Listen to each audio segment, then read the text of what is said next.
What's up, everybody, and welcome to the Carlotta Chat With Show. I knew I couldn't do it. Dang, I'm trying to rest, trying to feel, in my energy, replenish my energy back, read some books, feel, you know what I'm saying, my heartbeat, my soul again. And y'all got something that I need to talk about. Disturb my peace. I'm gonna go back in a minute, but I had to talk tonight. Okay, so this is how my week's been going. It's been going good so far. I've been feeling good. It's been nice. It's been good. It's been really good. But it's so much. It's some stuff happening, and I got to come back out here and talk to y'all about the drama that is happening and something that I saw tonight. And I've been looking at all of y'all talk about Essence Magazine. Y'all have been posting YouTube videos, very insightful, thoughtful, reflective YouTube videos, some very controversial. And, but nevertheless, very strong points. It has been so interesting to see. But I want to tell y'all tonight, I'm really going to talk to y'all, and I'm going to talk to y'all from a place of just keeping it real about why black people, we're not going to be, I don't know if we'll be successful in a protest of Essence Magazine. And we're almost at a point of, no return with our people. And meaning that, I'm going to tell you, celebrity will kill any kind of protest that y'all try to put up with Essence, okay? And we will talk about that. And celebrity and bad politics. That's one thing I didn't put in the title tonight. But I will discuss that in a minute. We'll discuss that in a minute, child, because there's a lot going on, okay? All right, child, we got to talk about Fox News. Fox News was handing out pink slips today. Not Fox News, Fox Sports. Fox Sports was handing out pink slips on folks' day off. You know, when I keep saying Friday, how you gonna get fired on your day off? Well, Fox Sports did that to a lot of people's shows today. Listen, we guys talk about it because it's a lot going on. Oh my goodness, are we shocked? I don't think we are. Because we knew this was going to happen when the controversial lawsuit came out just a few months ago about Fox, surrounding all the things we found out about Fox Sports. A hot mess, okay? So allegedly, and everything that I use tonight on here and any other show, fair use, okay? But let's talk about it, okay? Let's get this, pull us up. I gotta get y'all in this little what's going on with Fox. Let me see. Can we pull it up?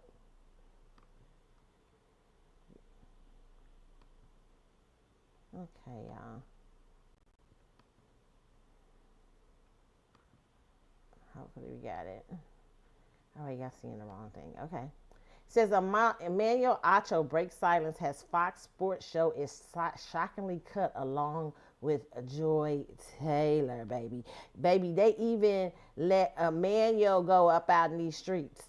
They let Emmanuel Acho go. Mr. Emmanuel Acho, I'm going to be the, allegedly, remember when he said I'm going to be the mediator between black America and the white man? And we like, if you don't sit your ass here.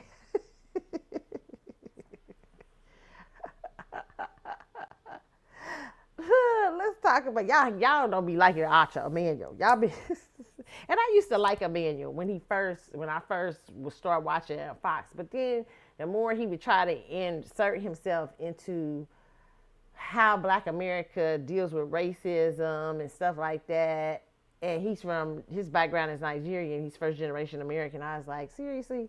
I mean, you know what I'm saying? What are you talking about? And a lot of people used to call him out on these things, okay?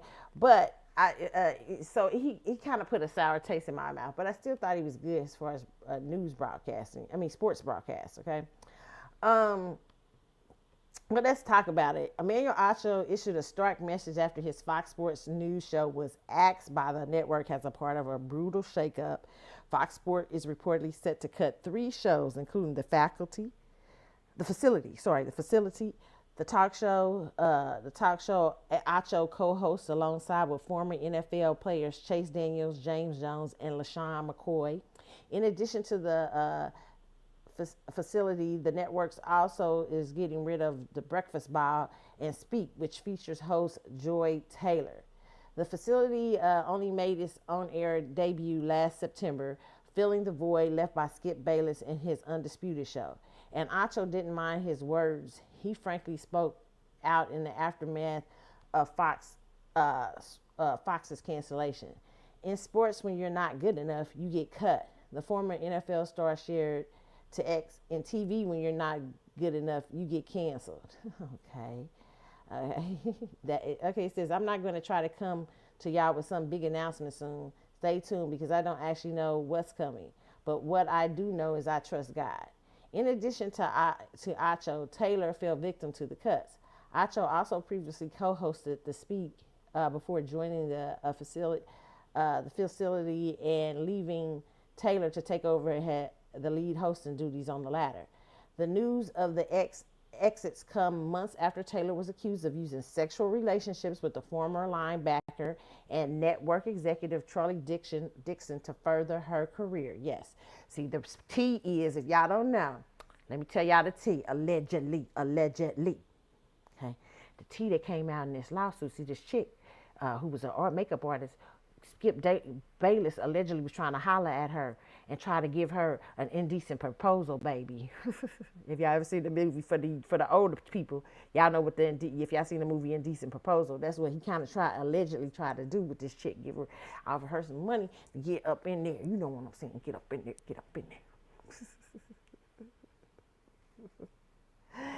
And this chick went with a lawsuit, but meanwhile, why all this alleged sexual harassment was going on by Skip Bayless, allegedly, this girl goes to her friend, who she thinking her friend is Joy Taylor.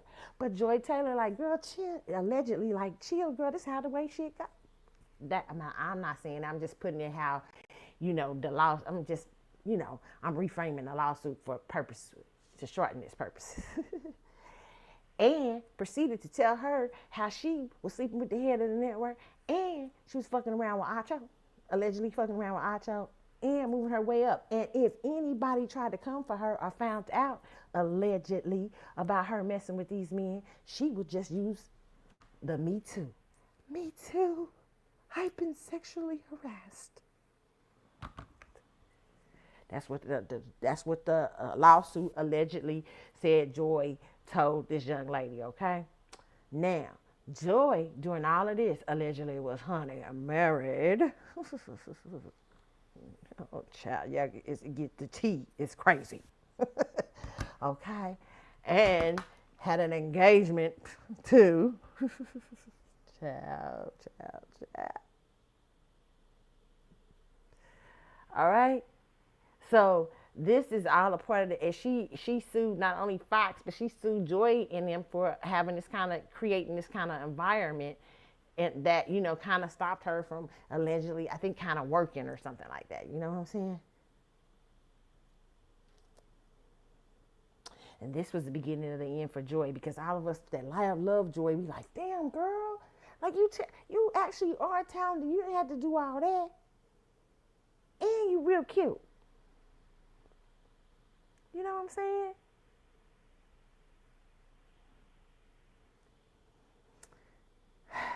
Says the shock allegations stem from a bombshell suit which filed on behalf of the hairstylist and former Fox employee Nushin Ferrari, which named Taylor Dixon, former FS1 host Skip Bayless, and the Fox Corporation. Taylor, 38, was alleged to have told makeup artist Faraji, what I just told y'all, to get over it, baby, when she confided in her about claims she was sexually assaulted by top programming executive Dixon. Taylor denied the allegation.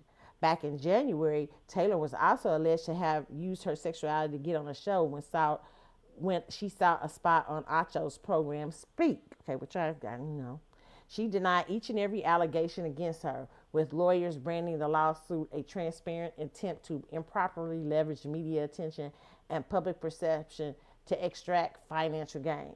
2 weeks ago, Taylor finally spoke out about the lawsuit that embroiled several Fox Sports stars in scandal, claiming the allegations were battling dark times, grief, and trauma. Okay, it says much of the lawsuit focused on allegations of sexual harassment, sexual battery, negligent supervision, retaliation, and other hostile workplace issues between 2012 and August of 2024. Bayless was accused of offering $1.5 million to Faraji for sex. That's what I'm talking about, baby, that indecent proposal, okay?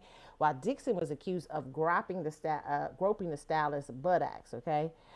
Back in April, reports claim Fox executive Dixon had lost his job after being accused of sexual battery in 2 separate lawsuits, okay?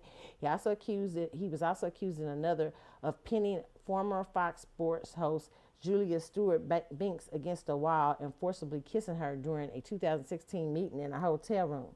Dixon denied that claim. Bayless also denied the allegations against him, while Fox Sports asked for the case to be dismissed in its entirety, okay? But Fox Sports is sure getting rid of anybody that look like they got to do with that case. Now, they say they getting rid of these shows for low ratings, but child, I don't believe that. I believe y'all getting rid of these shows because it's these people, even if it isn't true, it looks like y'all creating a toxic environment. And it's so sad, even, this might still not be true and corporations still get rid of you. In the age of Me Too, or all kinds of things, you can have allegations come up on you and it's hard to shake them. It's hard today. A lot of times it's not innocent until proven guilty, like in a court of law. People make assumptions, especially like Joy. Joy's career has really taken a hit from this. Okay, it really took a big hit. Whether the allegations are true or not, with the release of her from Fox News, it makes the allegations look even more true. But I will say to y'all to play it with caution with this in terms, I know everybody believes that she might have did this and all this stuff. And they say, baby, the word on the streets is that if you ask the exes, it won't be very nice. So I don't know if it's true, allegedly. Now, Joy, if it's true out in these streets that you was doing this stuff, not good, okay? However, and Acho, little Mr. Acho, little Mr. I want to stand in the gap.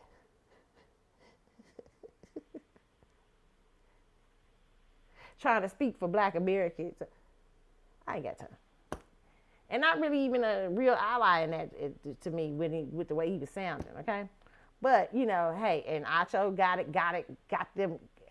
that pink slip too. Fired his ass on the spot. I ain't laughing at nobody getting fired because it's hard out here for a pimp when you're trying to get the money for the rent. It's hard out in these streets. I'm laughing at the whole crazy situation at Fox, but not that nobody losing their job. It's hard out here for a pimp when you're trying to get the money for the rent. What is it? With the hose, what is it? The hose, cash, and something money spent will have a whole lot of niggas talking shit. Man, I wish y'all luck, man. Whew, man. And quit being messy. Stop being messy. You can't make your money. Let me say this to people. You cannot make money. You cannot have your honey where you make your money. Let me say it again. You cannot make your money. Wait, what did I say? You cannot have your honey where you make your money. It get messy. The old folks used to tell you that all the time. Girl, don't be having your honey where you make your money. Work is for work. Ain't for you to be bull jiving and shit. This is for, don't make your money. Don't do it. It always creates a messy environment. Now look at what it got them. Look at what it got Acho, Joy, and people that ain't even got a damn thing to do with it. These people, some of these people's on these shows going, what? What I got to do with it? Man, it's just collateral damage. It's ugly. It's a cold world out in them Fox streets right now, okay? Cold. Speaking of cold worlds, when we talk about don't make your money, I don't know, shit, you know what I'm saying. This story, when I heard it this week, I was like, for real, really? What happened? Here in Texas.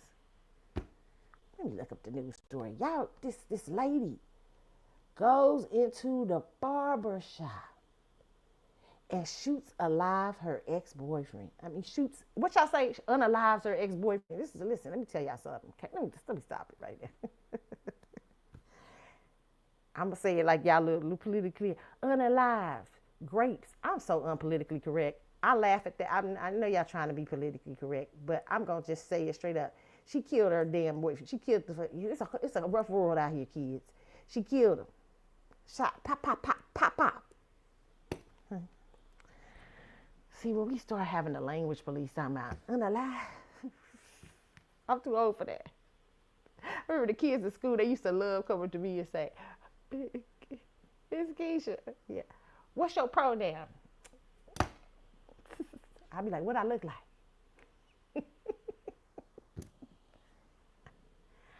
They would point out in different words, like, I consider myself a they. I say, well, there's a lot of people with you because I only see you. They used to crack up, child. I was like, listen here. Okay, little late millennials, and not the early millennials, but late millennials and you Z's.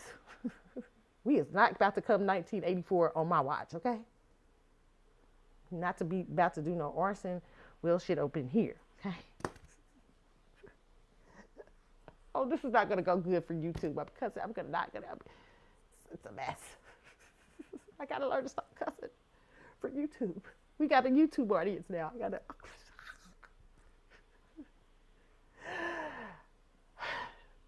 But this story was very tragic, man. Tragic. Not good. Okay? Let me find it because there's different stories going around about it, but I just want to say, this was a very sad story for everybody involved. Suicide. And Tanya Iser just heard from some of the witnesses who feared for their lives. Active shooter response at the spa. The call came in just after 10:15 Friday morning to a strip shopping center on South Cooper Street, normally a quiet spot in South Arlington. Somebody came in and shot a client. Mario Ibarra works there. Inside one of the suites, he and others say the man who died was in the chair getting a haircut when the gunfire started. I heard gunshots on the other side of the building. Another witness, too shaken to go on camera, told us the victim was a regular here. He came to the barbershop several times a week. He says the shooter fired a burst of shots, then began telling everyone to get out and tried to get into several stalls. He says he locked himself in with a customer and said to himself, Lord, just let me get out of here. A bystander recorded the moment police arrived on scene and entered the building. Officers say the woman had tried to leave, but when she saw police, she ran back inside and shot herself. The man died here at the scene. We were all scared. We didn't know what to think of. We were just scared. I have no idea what to think, really. But we were just all hiding and wanting it to be over. The shooter died later at the hospital, both just 37 years old. 2 lives, gone in seconds. Police say the two once had a romantic relationship, and tonight they're still working to understand why it ended in tragedy. In Arlington, I'm Tanya Iser. Developing story. Okay, y'all. Now, this story has a lot of tea. Now, when I first heard this story, I was like, Lord have mercy. This is going to be on the ID channel, and it's going to be one of these tales of a cray-cray coming after somebody. Okay, but it really, when I'm hearing on these streets, these rumors, allegedly, y'all I'm going to say that again. Allegedly, allegedly, allegedly. People is not saying good things about this man and how he did that woman. So apparently this woman had a child by him, and they was living together at some point. The rumors is this woman, this is the rumors out here from some of her friends online and everything. This woman taught this man everything he knew about this business, allegedly. Taught him everything he know, everything. Apparently some ish went on in the relationship. And this woman, they say, went out of town, and when she came back, this woman who was super duper, had money, everything, found herself cleaned out. Now, sidebar. Allegedly, there are other women coming forward with similar stories.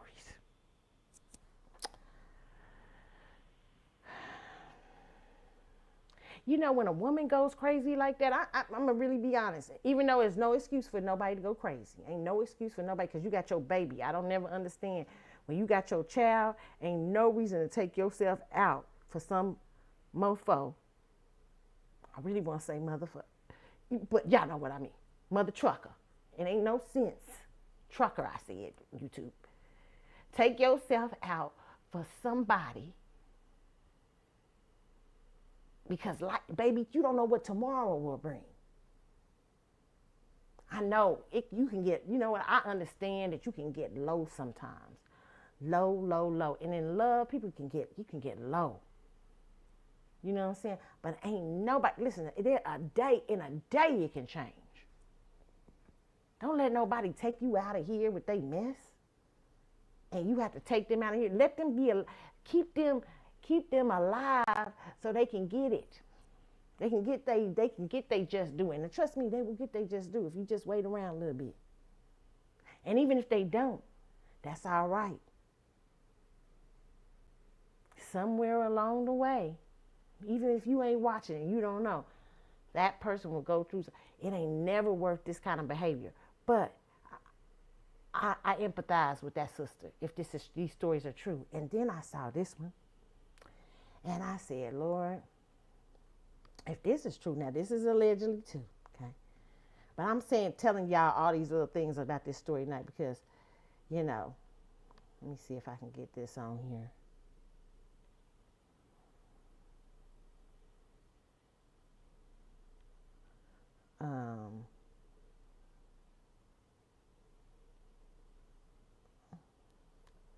Let me see what this young man put out.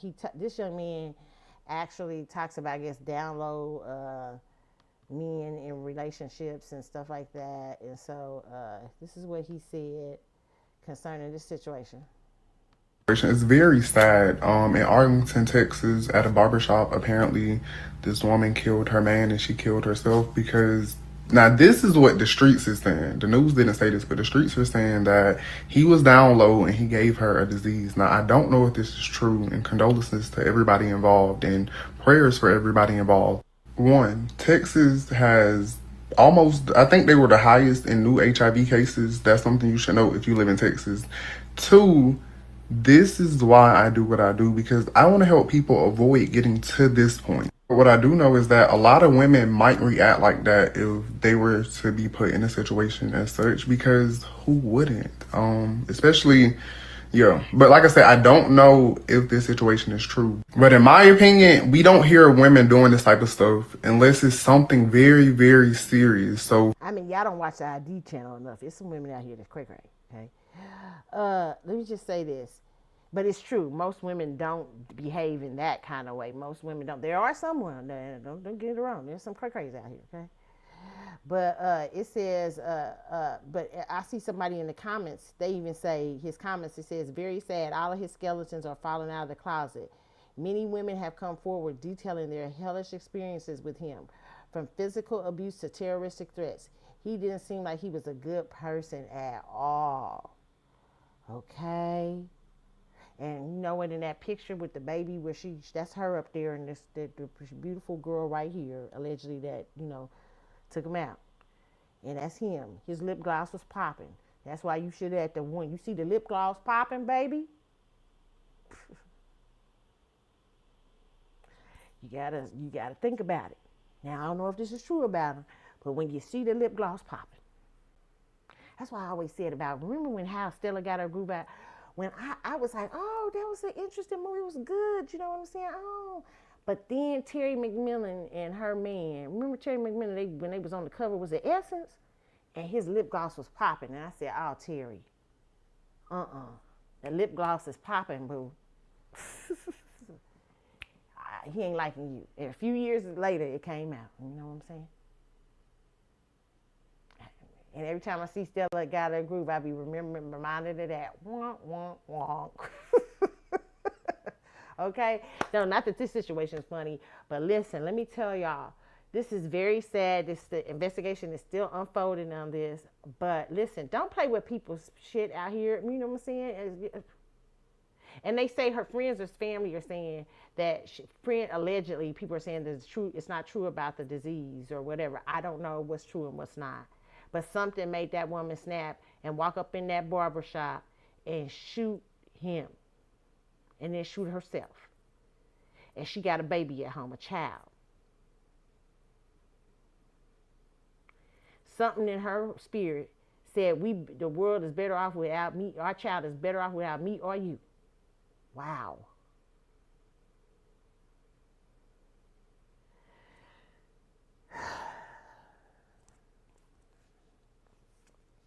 And if this man took all her money, that's what I'm talking about, money. Mixing, listen here, if you ain't married, well, you got paperwork. Be careful, a joint bank account. All that stuff, now. Don't, especially if you see, when you see ish is falling apart, you might need to go in there and say, you know what, me and him ain't getting along right now. And I might need to, and even in marriage, listen, I heard a story years ago. One of my person I used to work with, her husband, the way he did, let me tell you what this fool did her, okay? He had a side chick, right?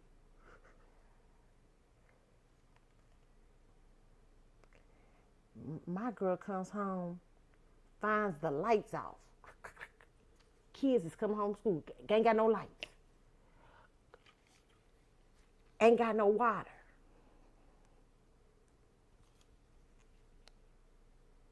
The man done turned off everything in the house. This was years ago. He didn't give a damn about his kids. Done turned off everything in the house.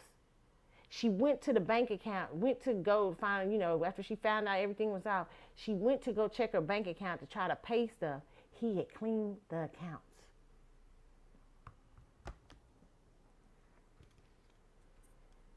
And you know where he was at? With the lights bright, water running, at his mistress' house. Dirty, dirty, dirty, dirty dealings. And she had such a hard time with that divorce. He had so much stuff, like in his name. I mean, just nasty work. It was nasty work. And what helped her was the judge didn't like how he behaved with the lights, cutting the lights off with his kids. Right, you know what I'm saying? But she had a hard time, like, proving what was. So you got, as a person, when you get into, even if you're married to someone, you're both, or whatever, and they're both and you're both, and he's the man, breadwinner, or however that goes, or something like that. You have to keep your eye on things. You gotta be, because people do people crazy. Let alone when you ain't married.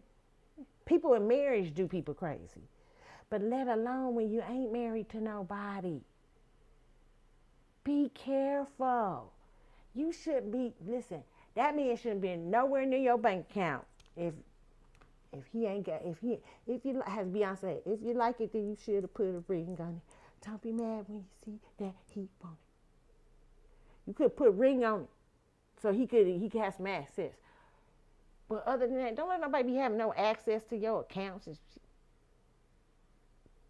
and they ain't got your last name.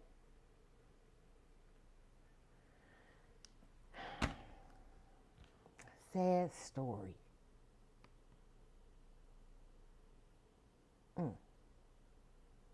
The world is listen. The world is spinning.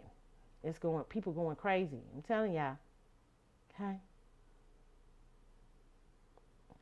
Now, this next story, child. I'm should bring y'all some depression. I'm supposed to be out, just enjoying life. Enjoy my reading. But I got to talk about this McDonald's worker who was apparently, listen, let me tell you something. I was a manager. I've been a manager before in places.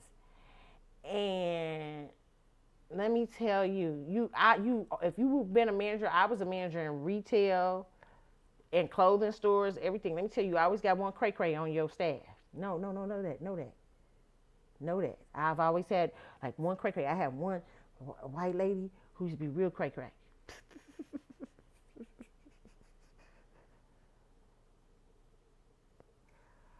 But everybody in the place didn't like to be around her. But I came in, I embraced her. I would love her. I bring her little food. I talk to her, like make her feel right. And then eventually the other girls start and understanding. Listen, she's a little tough. You got to be different with her. You know what I'm saying? Because anything she might, you don't want to make her, something seem ain't right there. So but because we embraced her, and we watched her. But because we embraced her and loved her, I talked to staff. I said, hey, I know you might have a problem. She might say something. Listen, but you don't know what she's going through at home. And come to find out, she had an abusive husband, all kind of stuff. And that's why she was kind of weird. You know what I'm saying? She was a little slow, too. But I liked her because she dressed nice and everything like that. And she was, she really was kind. She say some shit. She say some crazy shit to people. But she was really right. But I learned to deal with her. I learned how to handle her in a way that, made her and everybody embrace her in the staff, understand her personality, because I didn't want anything. I knew that she was one of the ones you had to handle with care. Okay? And that's a part of learning. Listen, that was a part of being a good manager. I learned a lot from management. I did. I learned a lot about people and things, the handling of people, how you got to talk to everybody, how everybody problems, like employees come in with their problems about why they had to be out of work. And well, they didn't, my baby. And once I worked, let me tell you something, in retail, I worked at this. See, in most of my retail dealings, I was in upscale shops. But one time, right, I was, where was I at? No, I think I had come home from school and my job wasn't like I was something happened where my job, because I worked for Hallmark, and sometimes when I go to school, it would be seasonal, when I come back or whatever like that. And so I would have to wait to my thing would open, like I would have to wait about 20 days or something like that before I get back to my job. They give me my position back, whatever. It was weird back then. But it wouldn't be long. But I went instead. I was like, you know what? I'm gonna keep that as maybe part of my, my Hallmark has a part time, because I worked for Hallmark for years. When I was like fresh out of high school, all the way through many years. Okay, so, but I would have other jobs too. So, and one of them was managing retail, right? And I go between full time, and I was even a manager at that job, right? So when I managing retail, though, is where I really learned the shit. I mean, Hallmark taught me so much too. Hallmark taught me so much. I always tell people it was my college in terms of business. It really was. It taught me so much. But going back to when I was in retail. So retail, I was working at a store, my first time I went and applied to this store that was in the hood. Okay, let me tell you what it's like. Your Rainbow stores now? I think Rainbow replaced this particular store. Okay, and so it was in the Black Mall in my Seattle. And everybody can tell you who's from Kansas City what this mall is, okay? And when I came into that store, I was a manager. I was kind of child. They was rough and tough. Okay, they was rough. That's what Beyonce, I need a soldier in here. That's what they was dating. I don't mind putting that on me. Where they at? Where they at? What's the girl say? I'll be a freak until the day. Oh yeah, and we can boom boom. Yeah, that's they was rough. They was all Rough Riders, and they went Rough Riders. Bonnie and Clyde's up in that mug. Okay, girls with all kind of pop. Can I bring my baby? I'm not lying. I'm for real. I'm saying, can I bring my baby to work? Cause I ain't got nobody to keep my baby. I'll be like, what? Cause you know I'm bougie. Even though I'm from the hood, I'm bougie. I've been working at bougie stores since I was a teenager. My grandma had me bougie. I was a bougie hood girl. So I was in shock. I mean, my bitch was like, huh? Bring your baby. And so the GM of the store had to let me know. You know, she gave me tea. She said, I let them bring their kids from time to time because sometimes they got no. I was like, okay. And so she said me this and that. She tell me how she handled it, put them back. And so I got to know the girls. What I would do, because I know some of them couldn't sometimes get to work. Listen here, child. It was a mess. So what I had to learn, and even I had to teach them how to wear the clothes at the store. I'm like, I mean, they would come in. Listen here. Sometimes I had to talk to people, have hygiene talks privately. Hi, I mean, you know, are you okay today? You know, I learned a lot at that store. Okay, so check this out. I didn't stay long, but I did learn a lot. And so, but listen, I by the time I left this, I was so proud of myself because I learned so much in dealing with people. And these was Rough Riders. These was girls that would come up in there and might, you know what I'm saying? They might slice a bitch. Tell y'all truth. Oh, no, there I go. I ain't supposed to be, but there I go, because it's on YouTube. Hope this is not going to be good. I don't know how y'all going to handle this, how this show is going to work. How's it going to work? I don't know. But anyway, these girls was Rough Riders, okay? But by the time we got it, my first thing, the person was like, you know, she was like, you can't really, it's so hard. They had so much like inventory in the back. I mean, like they have boxes of inventory. I was like, oh my God. And so the girl had one of her kids there. I said, no, tomorrow, this is bring a kid day. I said, if you got a baby at home, they be like, you know, 3, 4, something like that. And they can open up some, you know, they can play, you know, they can be back here. I know I wasn't supposed to be doing, I know child labor laws, but shit, I'm telling you what I did. I said, when they back here, we'll have them we'll open up the boxes for them and have them put clothes in a little row or something like that. They was my little stock people. The girls love me. They were sad when I left. Listen, I had them dressing better. I had them dressing like divas, looking like in the clothes, wearing listen, and when they couldn't afford to get the clothes, what I would do is say, when you come into the store, change in the morning or change when you get here into an outfit, I'll let you wear an outfit for the day and you sell that outfit for the day. Child, they loved it. They loved them girls loved, and you would even have to be dealing, some of them be, you know, allegedly thieves and all that stuff. Child, I learned to deal with it. It was hard, but you had to learn. You got to be a people person if you're going to be a manager. And I'm not saying this lady who got shot up with the story I'm about to tell you was not a people person. But I'm telling you, it's hard, especially when you're dealing with people in coming out of rough circumstances and rough things. It was a very new experience for me. And I had to learn. I was like, whew. And by the time, listen, the girl, the general manager was so deeply impressed with me. I think she was a little bit kind of like, she was scared I was coming for her job. I'm like, nah, chick, I'm going to be out of here. But the store was beautiful. When we spent 2 weeks cleaning that store, fixing that store. People was coming in there like it was a new store. Like, what in the world? Because I set it up like an expensive boutique. I had the stock room set up right. They come in, they can get pulled clothes from me. That took us a long time. It was hard. And the girls was kind of mad. I said, but this we gonna make it fun. And we bring in food. We brought in food in the back and everything. We had a good time. We playing music, because you could play music in the hood. Because, you know, you usually play music. You always have a music on, usually in these retail stores, okay? But now we turned on KPRS, baby, on the store. In the store, we was kicking it, putting up stuff. Having a good time, laughing. Listen, and we helped the customer. They learned to say, how can I help you today? Oh, girl, that's cute. Where that? And I said, listen here, we was popping. Them sales was popping. And I turned the Rough Riders into boutique sales girls with the kids in the back, sometimes working for stock. Okay, sometimes you gotta understand the situation, okay? And I was so glad that GM talked to me, because I was like, I didn't know. I was like, oh my God, I know I'm from the hood, but it was kind of, I know it wasn't used to working like that, And so I had to really see, okay, I know women like this every day. These women, like, I have friends that go through, so I had to learn to just say, okay, what would I do?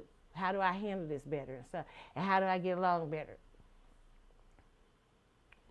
When I left, them girls was like, they was so sad. I was like, listen, just keep doing what y'all do and everything. Oh my God. So listen, that was a lesson. So it brings me to this story, y'all. This is a horrible story. And if you're a manager anywhere at any job, it is one to pay attention to. And it really is about how important it is every day, even if you don't like your job or whatever, just the work you do. And how important it is to understand your employees. And sometimes, you can be nice as you want to be, and people still crazy, okay? But this story was sad. It was very sad. So let me pull it up here. If I can pull it. I thought I had it up, y'all. Okay. After I gave y'all my little story. Okay. Where's it at?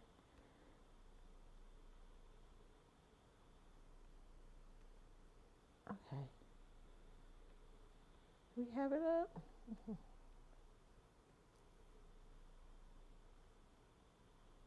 Okay, this is being. I don't think do I have it up? Where is it at? I thought I had it up, but y'all. Okay, let me look. I may have to pull it from another.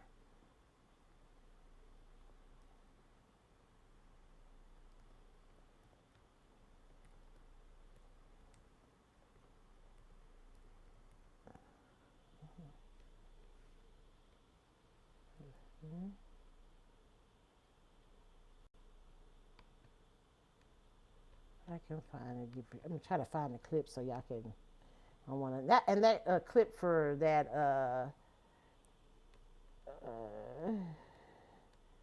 that clip for that one thing was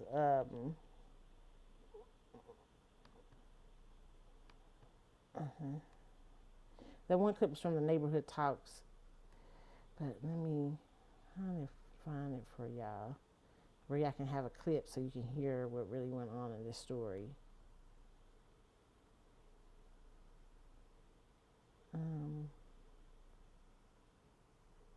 Sometimes we gotta be looking for it live.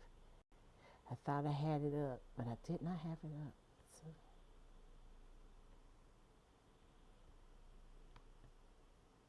I'll find it.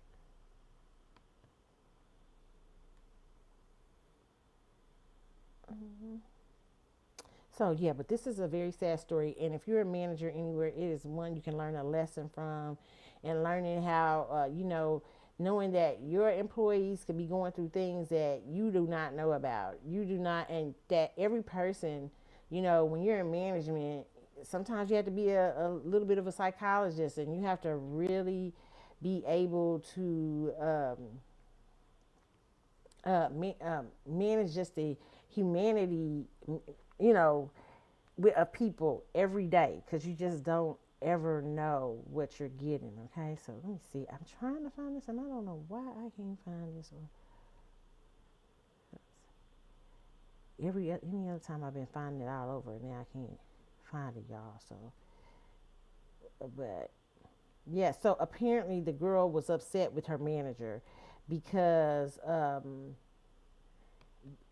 she was upset because she couldn't because she sent her home early, right?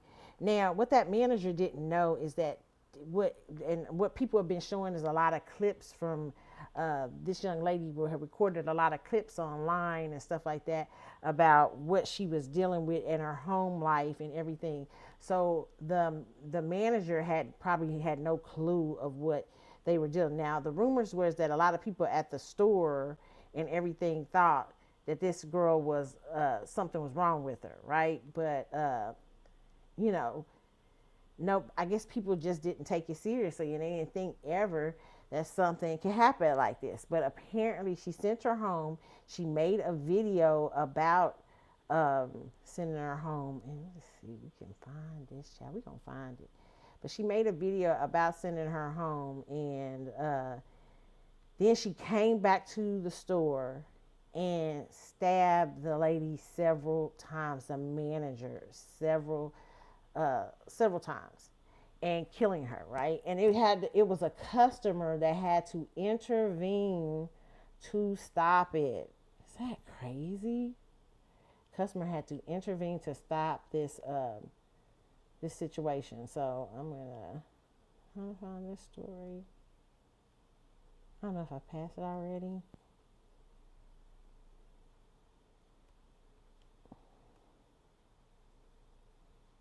Oh my goodness.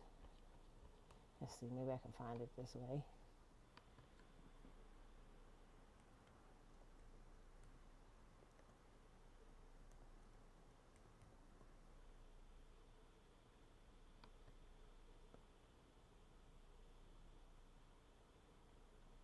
Okay. Okay, this is some of the story here. I think I found it. Is this a video of it?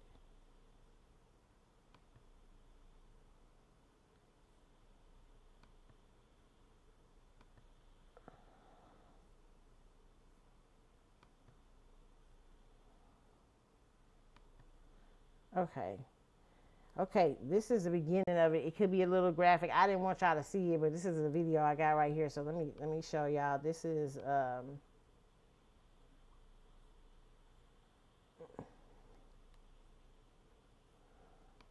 hold on.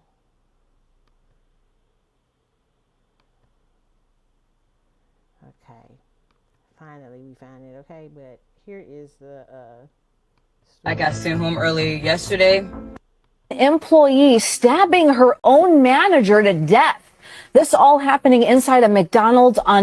Let me have y'all so y'all can see it again.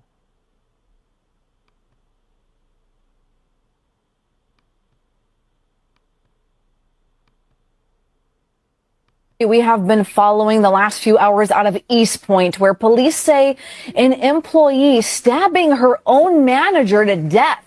This all happening inside a McDonald's on 9 Mile. There was some sort of verbal altercation between this manager and an employee who, incidentally, the daughter says they were friends, that they were friendly. The employee goes home, according to police, gets a knife, comes back, stabs the manager. We've learned her name is Jennifer Harris, 39 years old, 6 children, a single mom, working here for 15 years, stabs her to death.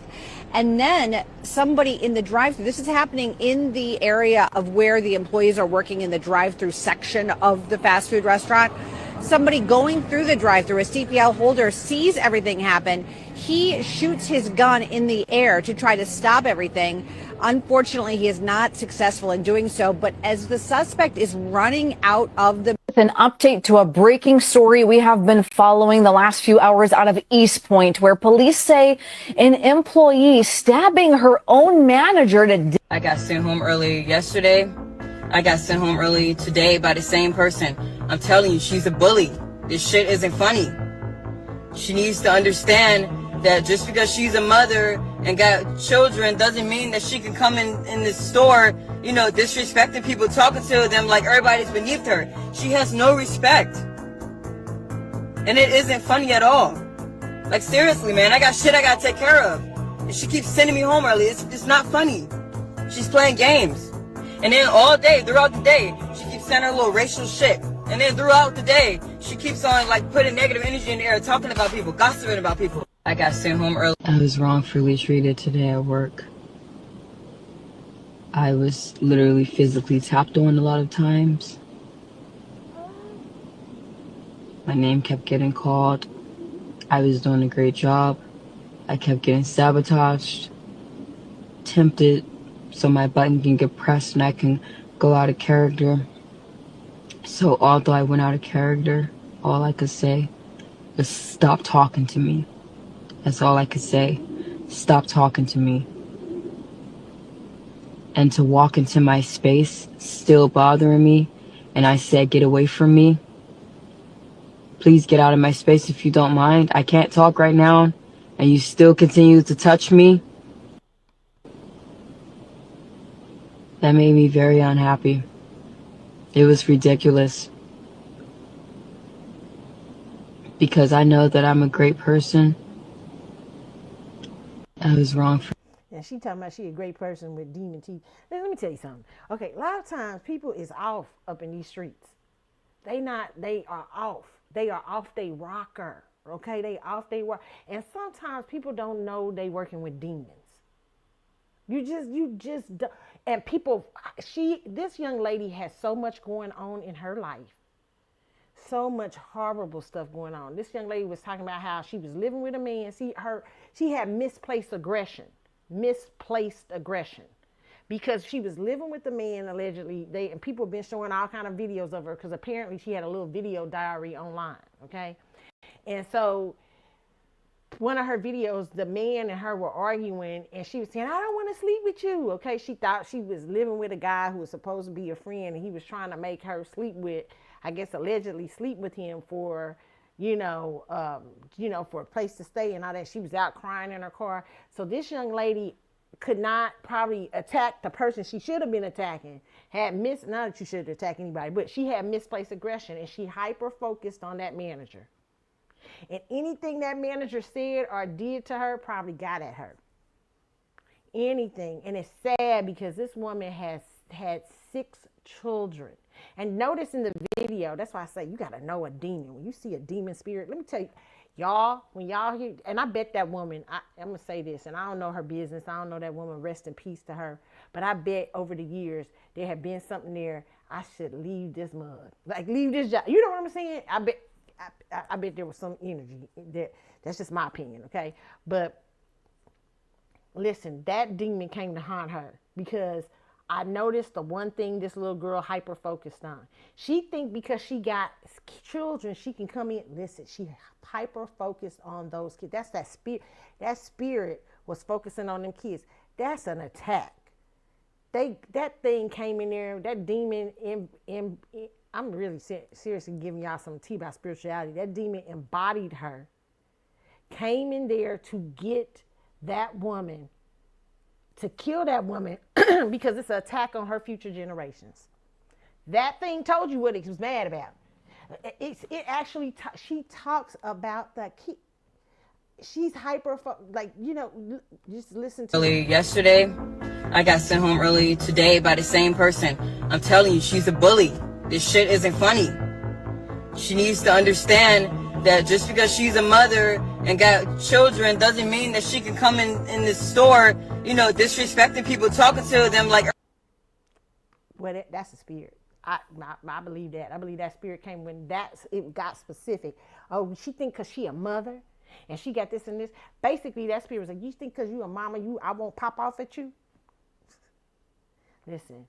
People is out. That's why I say, y'all know when you are managers in these stores and stuff like that, are you over people? Sometimes you can't help it. People crazy. People come in and shoot nowadays for no reason. She should for no reason. I'll do something. But take heed to my little stories. What I was just telling you. When you get the crazy person, like I had a bunch of crazies that I had to work with, and how sometimes you got to embrace the crazy. You gotta make everybody so that the crazy can talk to you. When they having a problem, the crazy, and you still might can't solve nothing, okay?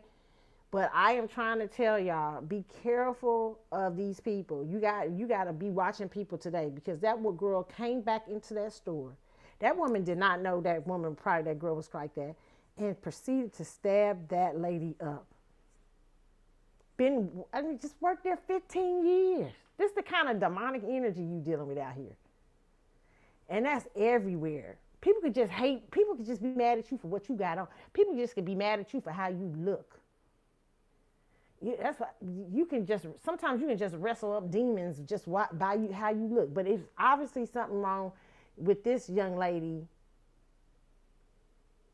She focused in on this woman and her motherhood, and associated that with how she treated people at work. It was, listen, I'm just telling y'all, you have to be very careful. When you're a manager, you got to be a psychologist.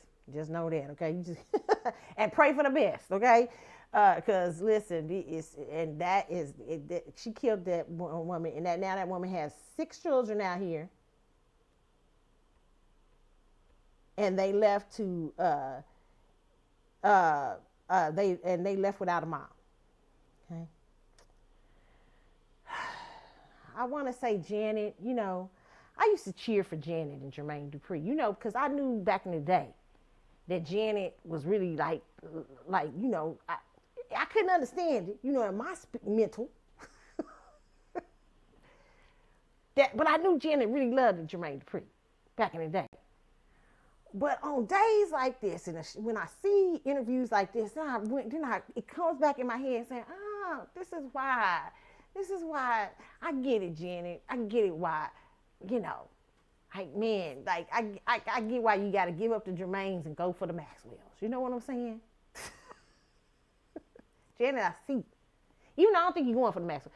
It seems like that's done. That's over and done. Overnight, Janet comes out and says, it's a friendship. Well, hold up. You ain't got out the friend zone yet. Say she's just a friend. Oh, baby, you. She say he's just a friend. Okay. But let's listen to this. These are times when I say, this is why Janet let you go. You know what I'm saying? This is what Janet said. Janet realized, and you know, the rumors was that Janet used to go to the strip clubs with him and hang out and stuff like that. You know, y'all know how Janet kind of little, you know, she a little tomboyish and stuff like that. Okay? But when I heard this, I was like, the mentality. Like, was she having a conversation? What was going on here? How did them two attract? So let me let y'all hear. Jermaine Dupri was recently on, and this is from the Shade Room, on this show, Joe and Jada, and he talks about spending a lot of money in strip clubs, and this is with Fat Joe, I guess, new show. Okay. Oh my God, this is crazy. Okay, let me show you. I feel like it's of all time. It's all time she's number one. She the one. All time. So they done threw the most money at white chocolate ever. Yeah.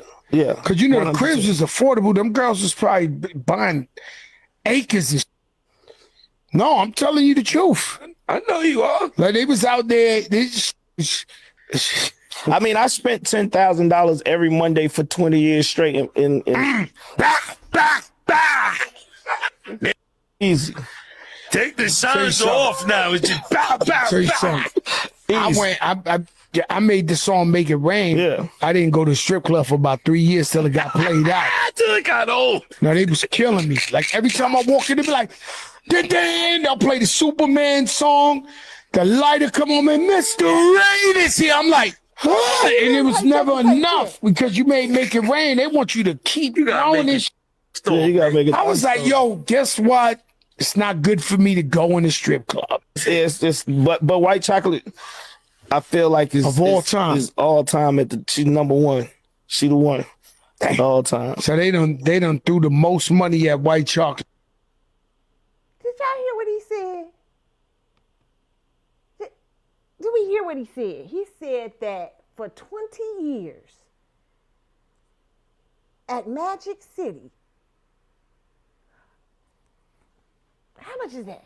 What does that add up to? Somebody said it add up to 10 million, something like that. What? 20? Somebody do it. I'm calculating. What is that?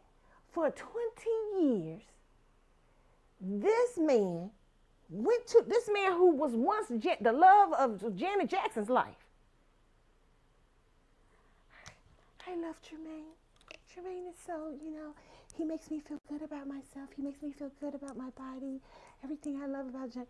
This man, and who allegedly tea time, sidebar, tea time. Hey, I ain't put the tea out here. I'm just telling y'all what the tea was, okay?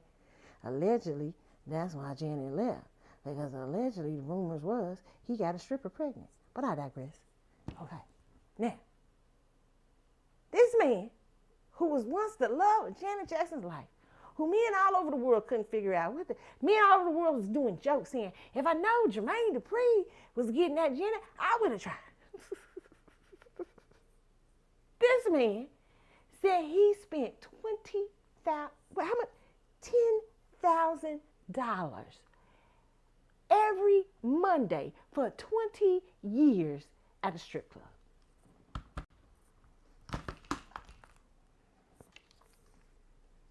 I can't let Janet, you better not ever, Janet, where you at? Because I know that allegedly, when it was over with song, and allegedly the streets was saying Jermaine was very much in the picture still, but allegedly, that's what the picture, I ain't gonna go there. But I know you love Jermaine, but don't you ever go back. You stick with if the Maxwells of the world go to a strip club, they probably some hottie-toddy strip club that nobody ever knows about. The shame, feel no shame. Maxwell has shame. If he does it, he's probably, $10,000, probably shameful. Go with a man that has some shame. $10,000 fucking dollars. He think this was a flex too. And, I used to spend $10,000 a week every Monday up at the strip club. Oh my God, if I was a wife or a girlfriend hearing that, Lord have mercy. Was Janet was her 7 years a part of that 20? Apparently. What a mess. At least Fat Joe said, shit, I had to stay out the trip. I can't, they was playing Big Spender songs when I walk in the door. And you know what's so funny about strippers? Because if you know anything about strippers, my mommy used to be a stripper. True story. Let me tell you about this story. My mom was probably going to be like, God, don't be telling my business. When I had my pole dancing class one time, my mama came, my mama and my aunt. It was the best time. My mama said, we wasn't doing all that. She told the stripper girl, she said, the girl was the stripper who was teaching our class, right? And I love a pole dancing class. Baby, I love a pole. I told my mama, I said, it might have been, if I wasn't raised in a good home, I might have went out in them streets because I got a thing for strip. I love a pole dancing class. All my friends said, my mama said, girl, but yeah, honey, not that. I wasn't doing that kind of pole dancing. See, back in those days, we didn't have to do all that. She showed the girl, she said, we just came, honey, we get on the pole, we just do like this. The girl was rolling, because now they do acrobats. It's a spin down the pole. It's like a dance or two. My mom was like, shit, we wasn't doing that in the 70s and 80s. When I was a little girl, I used to wonder. I used to say, how my mama got all these $100 bills in her bag when she come visit? Y'all like, oh my God. It's a true story. I love my mommy, but my mommy knows it's true. My mommy was one of them dancers, okay? And my mama, here's how I found out my mother was a dancer. Even though I kind of had a hint, but I was grown. And I was on the bus one day, going on the bus on the way to my job. This one day, okay? Back in the 90s. I'm gonna tell y'all this story. So these guys, Stevie Wonder was playing that weekend, or somebody, Stevie Wonder, I think it was Stevie Wonder. And where I worked at was a nice part of town. It's a very exclusive tourist area and everything like that. And so it was a group of guys coming up and to the busing. They were you could tell they were very well doing. They was like, we're trying to catch the bus back to the Hallmark Crown Center area. I said, oh yeah, I'm taking that bus right now. You have to get on. They said, yeah, that's our hotel is there and stuff like that. And I said, oh, okay. They said, yeah, because we're playing with a band tonight. And so we got to talking, and then the guy kept looking at me. It was the black guy in the band he just kept staring at me. Right? And they were talking to me and saying they played with Stevie Wonder and all that. They were playing with Stevie Wonder's band, whatever, stuff like that, blah, blah, blah. And I was young then. I was really young. And so I was like, oh, that's so neat. Yeah, blah, blah, blah, blah, blah. And we were talking, right? And it was nothing for people often took those buses and stuff down. They would, because this tourist area, you like taking a bus, yes. They would even select, like, they would take like these, they would probably sometimes get down there by the trolley, but somebody would say, hey, you can take a tourist bus. So a lot of band members, dancers and stuff, because these hotels, they would go between Crown Center and the Plaza. This area these are nice areas in Kansas City. And so at that time, it was nothing for bands, you know, or people with something to get on because it's a straight shot to the next tourist area, right? So that was not a shock for them to be there. Those were very exclusive places, right? And so the guy kept staring at me. And so he said, God, you look like somebody. And I said, oh, he said, did you used to dance? I'm like, dance? He's like, yeah.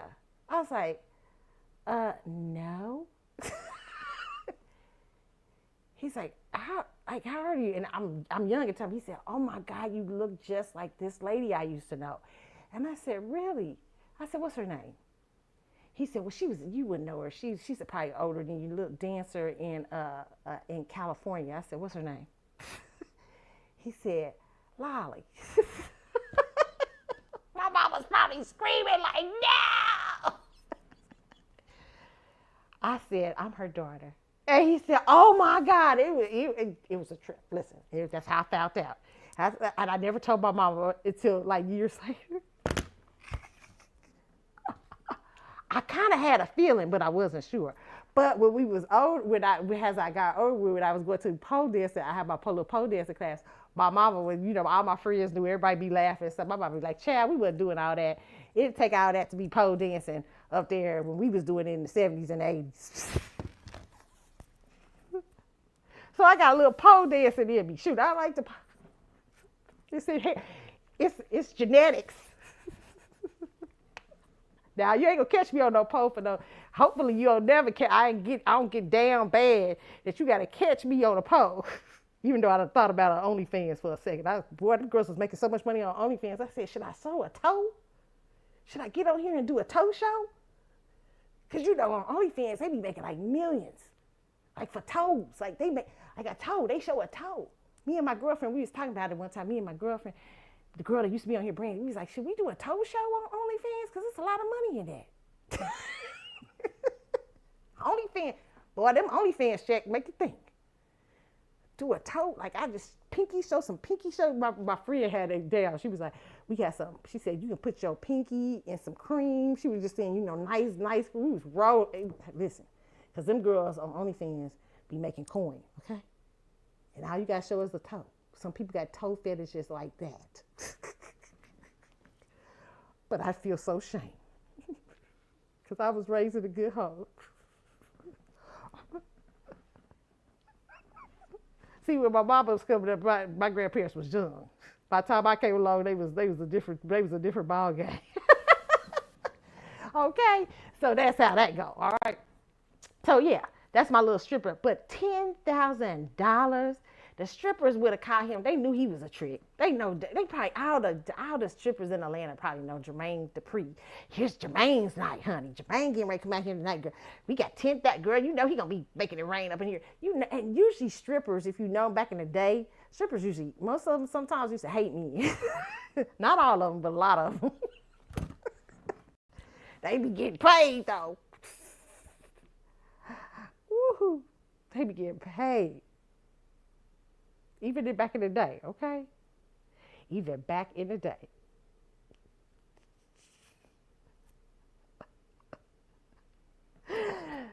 That's my stripper story, but that's crazy. I am not for it. I would be so horrified. And I would be horrified as a man to share that.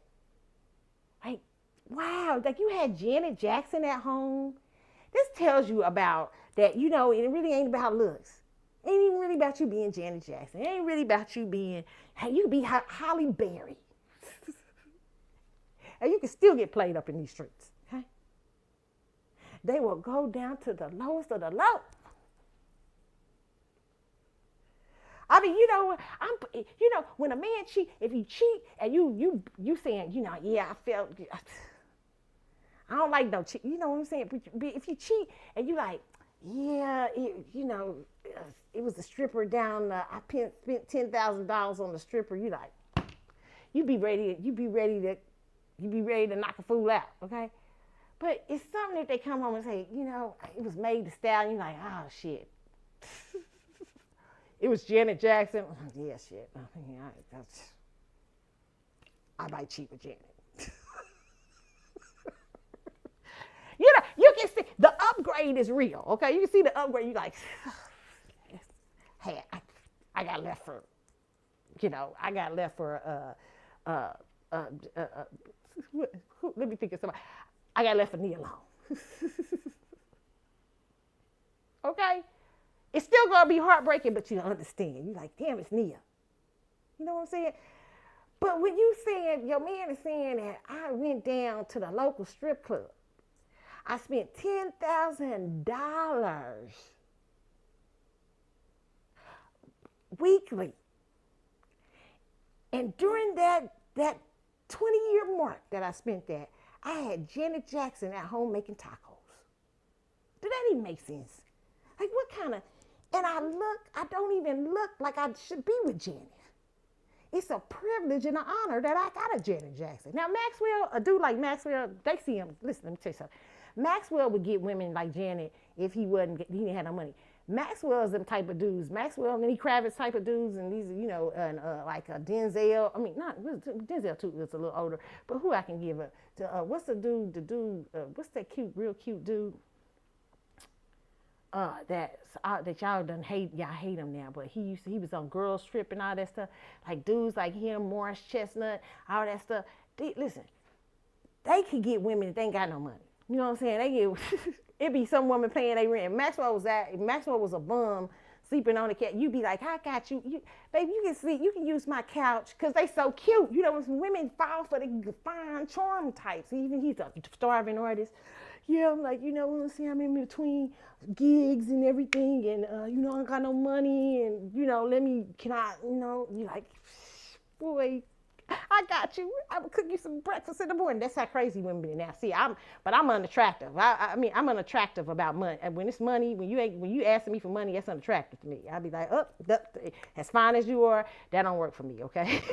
But I know a lot of women, Maxwell or something like that, didn't have no money. Listen, he still get it. He still be getting the girls, okay? He still be getting them.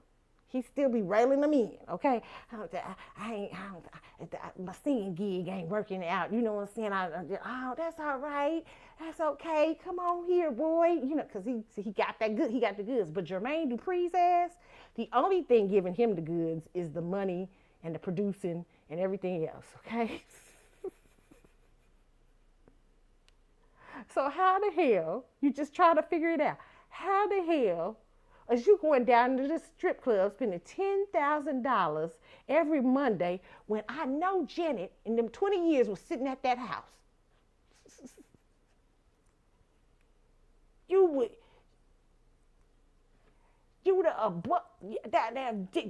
if it was Lenny going out playing, Janet be like, shit, it's Lenny. I knew that fool was gonna act a fool. But Jermaine Dupri, the nerve. I know Janet was in them 20 years. I know she was in them 20 years. Because of how the rumors, it ended, allegedly. Shame. He down at the strip club in the lowly of lows. And Janet Jackson, you got Janet Jackson at home. That tells you how crazy. Don't even make no sense. He didn't even go down there and spend no money. He didn't spend no big baller money on nobody that was like, I was on. The other woman is Beyonce.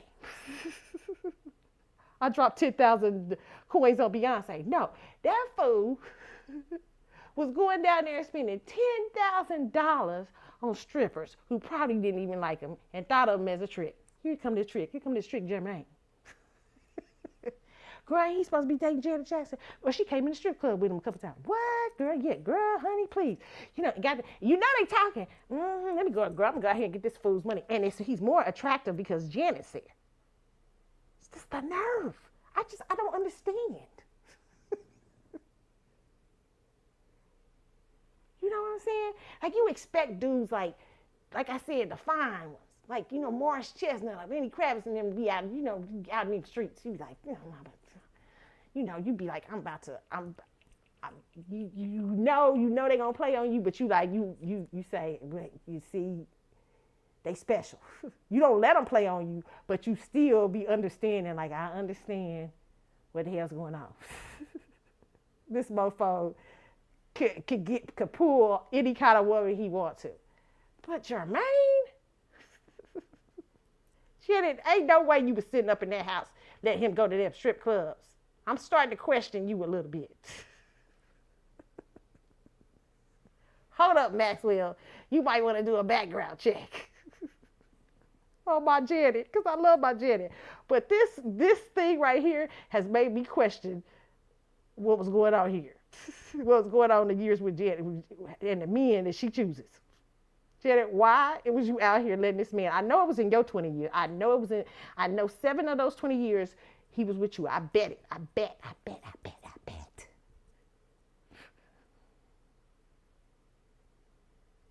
How? How did you let him play you like? He couldn't have went down there. $10,000, my ass. What? It would have been a fight. I've been come down there. I can't do stuff like this. It wouldn't have been good, okay? I can't catch you at the strip club. Hey? That's crazy. All right. In other news, is Brad Pitt and Angelina Jolie, these fools still ain't stopped. They still ain't stopped. In white folks news, okay? Every now and then I give a white folks celebrity update. It was so shocking that I was like, what? Apparently these two is still having a divorce battle.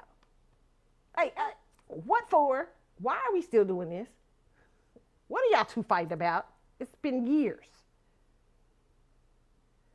This makes me, when you have couples like this that just continue to fight, like you just like, why y'all just ain't getting a divorce? They fighting for the divorce 20 years.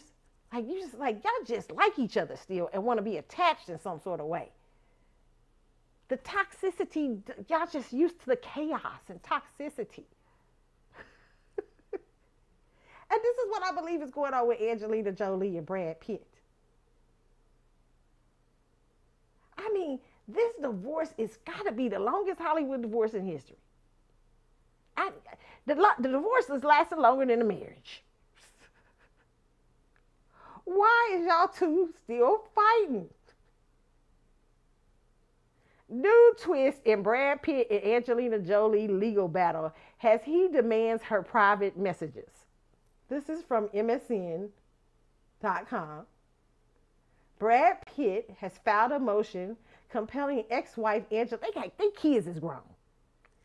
And their kids was little when they started. Ex-wife Angelina Jolie to turn over all private communications related to the sale of her stake in their French wine business. These two.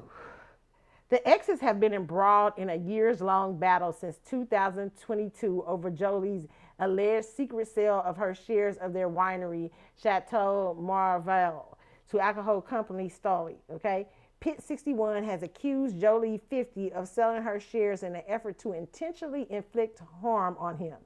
In a surprising new development, the F1 star is seeking to depose Stoli Group's Alexei Olenek, I don't know how to say her name, a Russian oligarch who Pitt claims had firsthand knowledge of the business deal, according to June 30th filing obtained by People.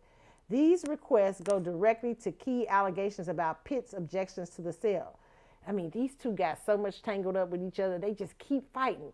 The divorce, the judge just said the divorce is over, but they still fighting about stuff in the divorce. They like each other still. They do. They like each other still. Even though it was toxic, y'all still like it. Because when you tired of somebody, when your life has just like, I don't care what you do. I don't care where you go. Matter of fact, I'll give you this shit. I don't care. Just go. Just stay. I don't want to fight with you no more. You can have it all. I know people who done walked out and said, I will give this mofo anything they want just as long as they stay away from me. These two ain't serious. These two is fight. Every few years, these two come up with something to fight about. He hit me on a plane. He knocked the kid in the head. She did this. She kept me away from my kid. I mean, these two, when you see that going on, you be like, what is the deal? I mean, why are y'all continuing to figure out ways to stay attached to each other? Why do you care how the sale went, Brad? I thought you just wanted to be out. But wait. Anybody who's involved with these two, and you see this continuously fighting like this, they still like each other. I'm just trying to tell y'all, something ain't right there. They still drawn to each other in some sort of way. They said that the man, Onyxman, refused to hand over relevant documents or appear for a deposition, arguing that because he's a resident of Switzerland, he cannot be forced to do so, per the filing. The Pitt Independent has contacted Jolie's representative for comment. Pitt's request comes a year after he asked for the judge to strike down Maleficent actor's motion asking him to release third-party communications about the pair's infamous 2016 plane incident. See, remember they was fighting over that? These people find something. These two is fighting every day. Angelina and Brad, are y'all wanting this divorce or not? What is the deal here? Do y'all need to go some therapy?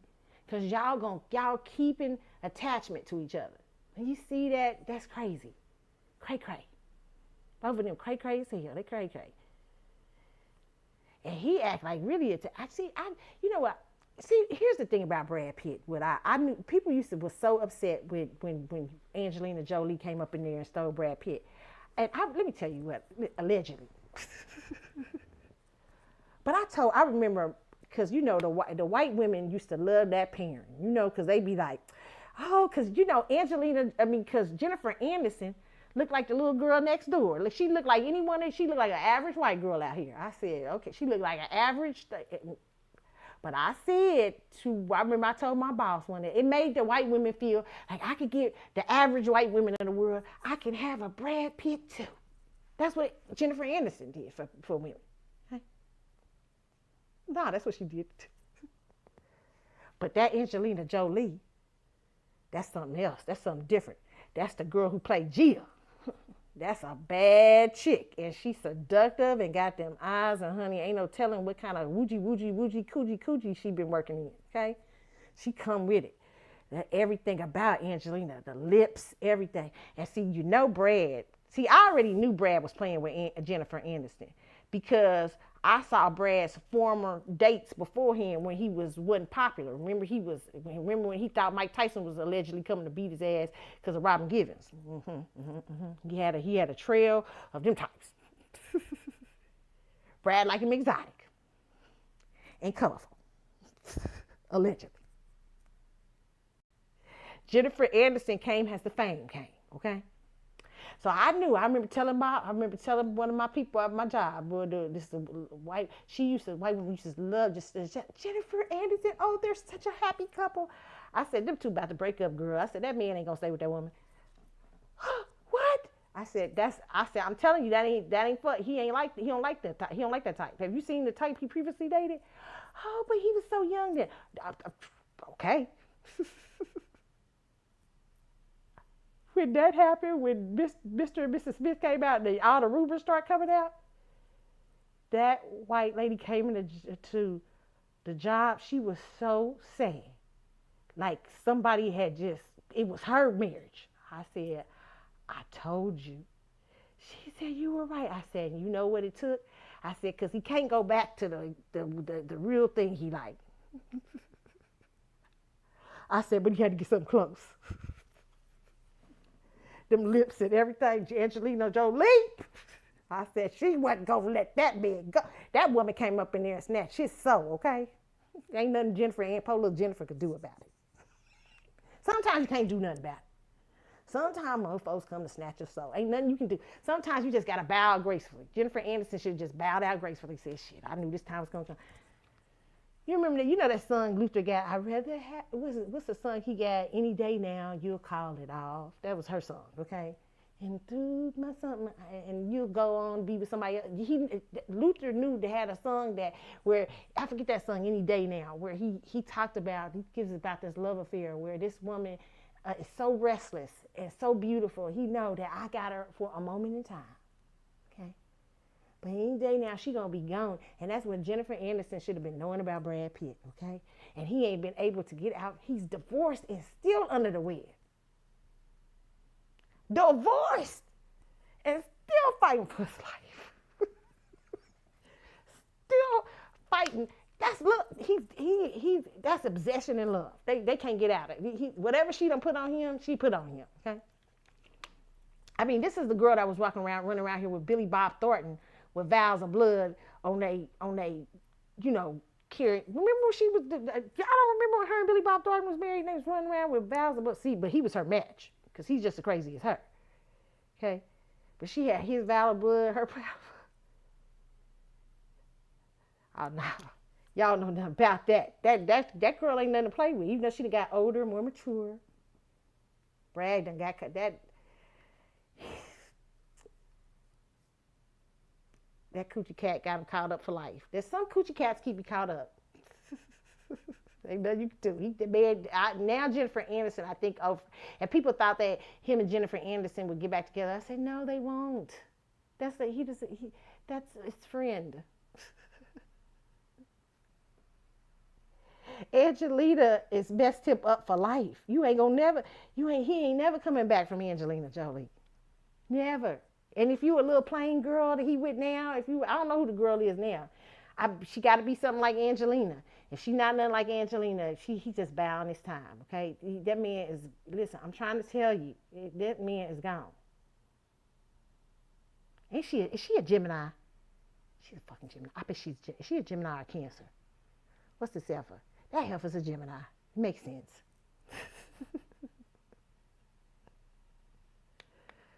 Woohoo! Them Geminis, you gotta watch them when they got them seducing qualities too. Oh my God, Angelina Jolie is no joke. Okay, and any man who has been involved with her has not been able. They ain't been the same. It's not easy to be around. Not easy to be some cootie cat that you don't play in, or you'll get caught up for life. Now some people are saying is her son in. No, they're saying somebody's saying her son is in, but her birthday's June the 4th. Her son can't be in Cancer if her birthday's June the 4th. Is that astrology chart? I'm looking at her astrology chart. I don't know if that can be right. I see why she got a hold on this man. What is she doing?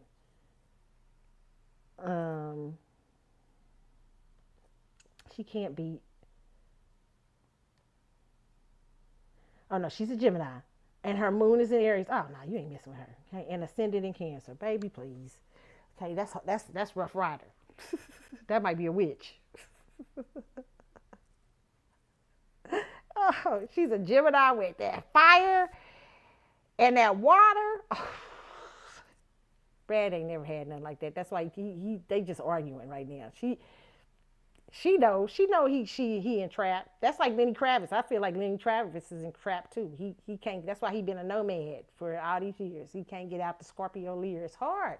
It's hard with water, with Geminis, with air fire placements. It's hard. Fire signs is hard. Listen, the hardest men. I'm gonna give you a thing, okay?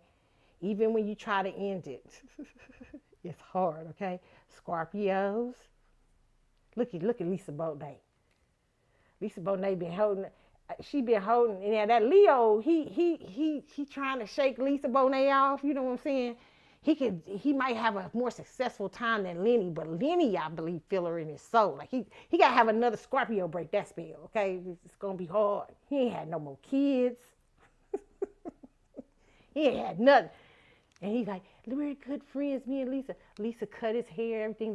Lisa acts as a spiritual advisor to Lenny Kravitz, allegedly. Why? Because she's never going to let go. She's a Scorpio. I'm going to always have you in the Scorpio layer. The price you pay for breaking my heart is that you'll just be walking around feeling me. I will haunt you forever. That's what Angelina's doing to Brad. Remember Brad was walking around here normal, minding his business, trying to pretend he liked Jennifer Aniston, and here comes Angelina Jolie on that set. And that man ain't got back up. He ain't been right since. You know another sign that'll do that to you? These Pisces girls. Ask Erykah Badu. She's a water sign. Look at all the me and Erykah done mess with. Right? You can't say they ain't been dipped in deep water. Now with Scorpios is different. You don't get dipped in deep water. What we do is we take you to the dark place. We transform you. We take you to the depth, the hell. Now it's hard. We take you to hell. Now the hardest sign we may have a hard time with is Gemini. But what we do with Geminis, because they like to mirror us and play games. So with Geminis, that's what Lenny Kravitz is to Lisa Bonet. He's a Gemini. So what Lisa Bonet just did is, okay, you don't want to stay in the water, I'll just haunt you. Everywhere you go, you'll never be able to, you'll be wandering out here aimlessly, trying to find me again, and you won't find me.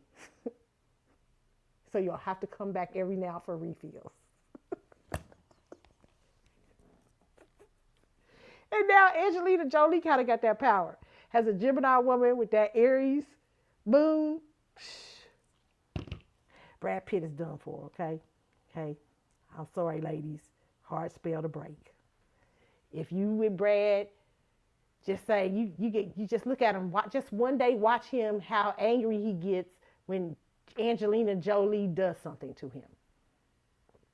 Watch and you'll know. You'll be like, shh, he's gone.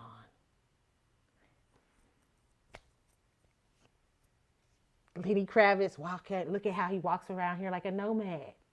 He only has one love child, and that's Lisa. She's so beautiful. What's her name? What's the girl? Lenny and his daughter? Zoe Kravitz. No more babies that we know of since. That's what I'm gonna say. Oh, you gonna leave me? Okay, you gonna play these games? Oh, you gonna come in here, Gemini, and play games? Oh, I got something for you.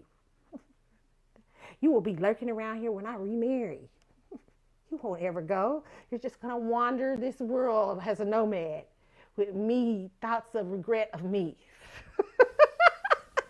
And Lenny Kravitz pulls it off as, we're just friends, we're always good friends. I adore, blah, blah, blah. But no, it's the trap, Lenny, you got caught up. That's the Scorpio layer. All Scorpios know about it. Scorpio females all know about it. We all know. We don't really even mean to do it. But you know what? That he provoked probably something in her. I remember the first years after Lisa Bonet broke up with Lenny Kravitz. And Lenny Kravitz, she was just angry. She was a typical Scorpio chick. She was like, I remember Arsenio was like, do you talk to him? She's like, no. I was like, ooh. She was contemplating. She's like, oh, you want to be friends? Okay, just telling you. No getting out of that kind of thing. Gemini women either. Sorry. Moving on. Are we ready to talk about how Essence Fest? Y'all all are making videos. I'm so proud of y'all. Can I just say, black people, I'm super, super proud of you dealing with Essence Fest. But the truth of the matter is, will we be serious about a protest with Essence? I'm going to tell you why that it's going to be hard to protest Essence. The one thing will stand in the way of your protest. You all have found out such wonderful things. I mean, all of you are coming on here telling me, ain't no way they was going to use 1 point our spending power to go over there and take to Nigeria. That don't even make no sense. We got communities around here that need the money. How you going to take our money, Black American money, and put it over there in Nigeria? Are you crazy? But what's going to stop y'all dead in y'all tracks? You know what they going to do? Next year, they're going to pull out all the gun on you Negroes. All the guns. Okay? I wouldn't be surprised if they put Beyonce up on that stage. Okay? Oh, they gonna come they coming for your money and they know how to get y'all. Okay? Because you ain't got no backbone when it comes to these celebrities. You don't got no backbones. And these bad politicians. You don't got no backbones. You don't got none. You fall apart. Beyonce gonna be at the Essence Fest? Oh, wait a minute, I'm gonna get my cowboy hat and the dress. Like I had said, you know what, I think I'm over this Essence Fest thing. But then they said, Maxwell there. I said, oh, maybe, maybe I go. Babyface there, This is what's gonna break you. And shows like this.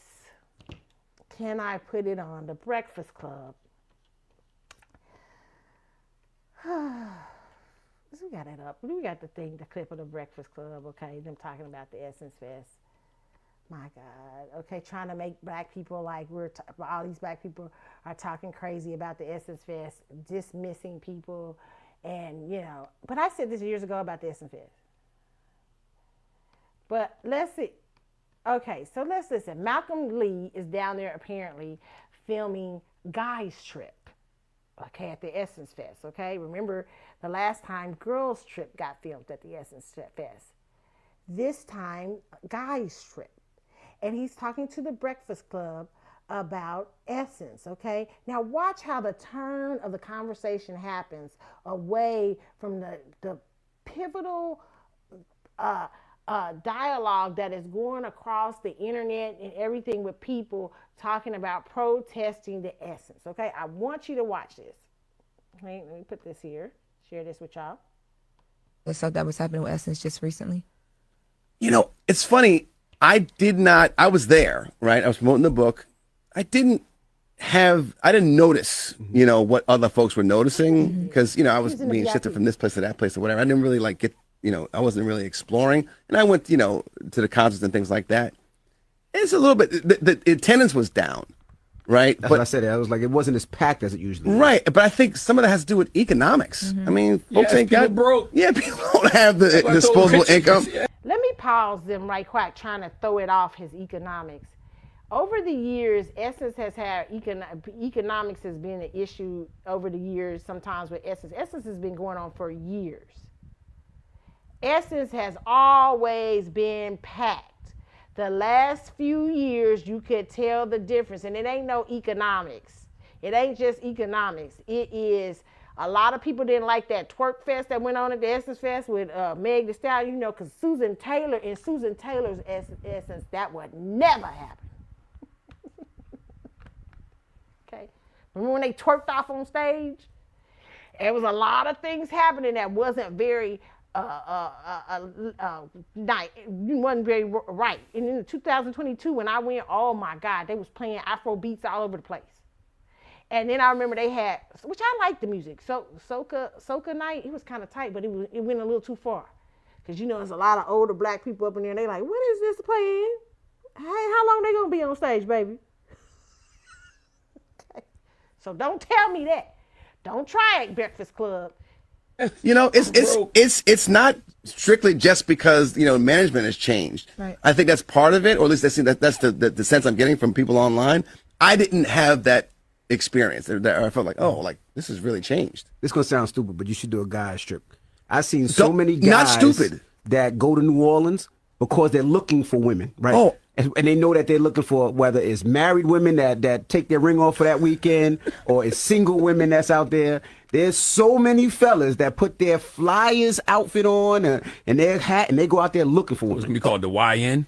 The young niggas. That's what it's going to be called. The old niggas. Oh, first of all, if you old and you doing that, that's something wrong. No. It is like fellas go together. Not necessarily. I mean, it's an older scale of men that come to Essence looking for. You shouldn't be no 40, 50-year-old bachelor in a pack still chasing women at Essence. It's not like that, though. Because you should be grown and mature and should have been already a family person. It's the mature rundown. It's not like that happens. You're old predator at that point. No. How old do you think the women are? The women range in age at Essence. Yeah, 100%. It's a mature, hey, like light skin, like, or hate brown skin. Like, the by the way, when we think about Girls Trip, Regina Hall was married. Yep. Right. Tiffany was the wild single one. But Jada was divorced, and so was divorced. and Latifah was free also. So it'd have to be So like the guys have to have a different backstory than just being a bunch of wild. By the way, it be like that. Like I'm not saying that we're not doing or we are doing a guys trip movie, but you did not plant that idea in my head. Just wanted to make sure don't come for him. Just to be clear. I'm gonna let. But it's funny because you go out there and the guys that used to be able to drink, they take 2 shots to pass out now. Guys need naps now. It's funny though, but I see it all the time. I agree. I mean, yeah, I think we wouldn't do at Essence for guys. But even though, like, I had a best friend, a really good friend rather, who said, like, I was telling him I was doing best girls trip, and he was like, "Oh, Essence, I got a bunch of Essence wives," and I was like, "Oh, interesting." So, like, they say the women that you don't have a chance with in regular time, you got a shot with. Essence weekend. There be people that be like, they free, they single that weekend. I've been. Oh, you been? No, I ain't. But I've seen. I've seen all the. What you been doing? I'm just saying I've seen that. Like, I've seen people, and there's a lot of stories too. People revisit Essence Fest on their anniversary because they met there and now they're married. Like, okay, see how this conversation changed? It went over to trying to praise Essence Fest, trying to get away from the dialogue instead of saying, well, what are they talking about online? Where does it? Because why? Essence Fest pays celebrity. So, as celebrity, you're enthralled with. Our community is the biggest enthralled with black celebrity. With celebrity. We are. So, it's hard for us. It will be hard for us. We gotta. I'm hoping that a lot of the people who are out here talking about Essence Fest starts the drumbeat towards the celebrities, because celebrities are gonna always betray you. Can I just say this? Malcolm X told us this.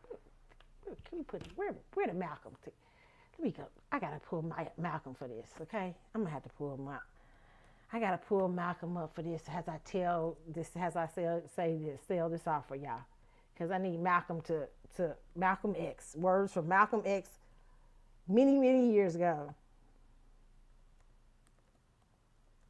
And I'm going to let y'all know this is how celebrities roll, okay? This is even Malcolm understood this, okay? And people get mad when I play this. Not all celebrities, but a lot of them, okay? And that's understandable. They got a lot of sponsors and people around. But this is why it's going to be hard to protest. It's going to be hard to protest because you love celebrity so much, okay? It's going to be hard. Hard. But let's listen to this little rundown with Malcolm. I'm going to share this for a minute, and I'll come back and tell y'all why you're going to have a hard time with Essence if you don't get people to also protest any celeb that takes a check from them. But poll taken by Newsweek magazine, I think you said that this was the leaders who said that who went with King and against Mr. Muhammad, around 90%. I just told you a little while ago, these leaders that they call leaders, this included Lena Horne, this included Dick Gregory, and this included comedians, comics, trumpet players, baseball players. Show me in the white community where a comedian is a white leader. Show me in the white community where a singer is a white leader, or a dancer or a trumpet player is a white leader. These aren't leaders. These are puppets and clowns that have been set up over the white community and over the black community by the white community, and have been made celebrities and usually say exactly what they know that the white man wants to hear. And it is an honor, actually, that they endorsed Dr. Martin Luther King and were against the Honorable Elijah Muhammad. That's actually an honor. Now, when you say that they also, in this same Newsweek poll magazine, I think the pollster said that he went into the Negro community and asked about the Muslims. And many Negroes whom he asked said, well, I never heard of the Muslims. Who are they? You know, this is the rank and file we're talking about. Oh, yeah. Now, when they got down to the rank and file, this was the answers that they got. This is equivalent to the situation in Kenya during the Mau Mau uprising, when many frightened whites in Kenya, Africa, would go among the Africans and ask them, what about the Mau Mau? And the African would say, I never heard of them. And the same white man who would ask the African this question and very naively believe what the African said, when he went to bed that night, he would lose his head. And usually the one who took his head was the same African who told him that afternoon he had never heard of the Mau Mau. Except in the Newsweek poll, they used Negro interviewers. You'll find that oftentimes Negroes are as much on guard around Negro interviewers, who usually represent the bourgeois element of Negroes, as they are on guard around whites. Usually Negroes know that when this bourgeois Negro walks through the door, he is not doing something that he's initiated himself, but he's involved in something in which the white man is the absolute author of and has sent him to the Negro community for some information. And when they give that Negro some information, usually they give him the information that they want him to take back to the white man, because that's who he's going to take it back to. 4 more minutes.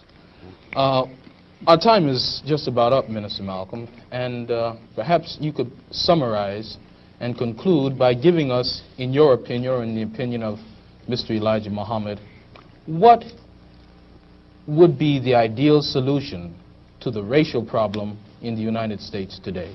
Well, on Thursday, October the 3rd, the New York Tribune, in an editorial, pointed out in Boston, in an article called The Civil Rights Iceberg, they pointed out how Kennedy had realized that beneath the water, the civil rights whole problem was political suicide. Because in his own hometown, the head of the Board of Education, a woman named Mrs. Hicks, was running against the NAACP philosophy, and she swept aside all other opposition. The whole white community supported her in opposition to the NAACP's desire for integrated schools, integrated housing, and otherwise.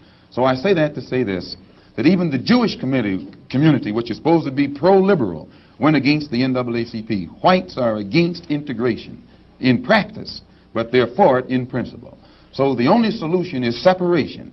And the Honorable Elijah Muhammad says that this can be brought about simply by letting our people be exposed to the truth about ourselves, about the white man, about our history and our condition in this country.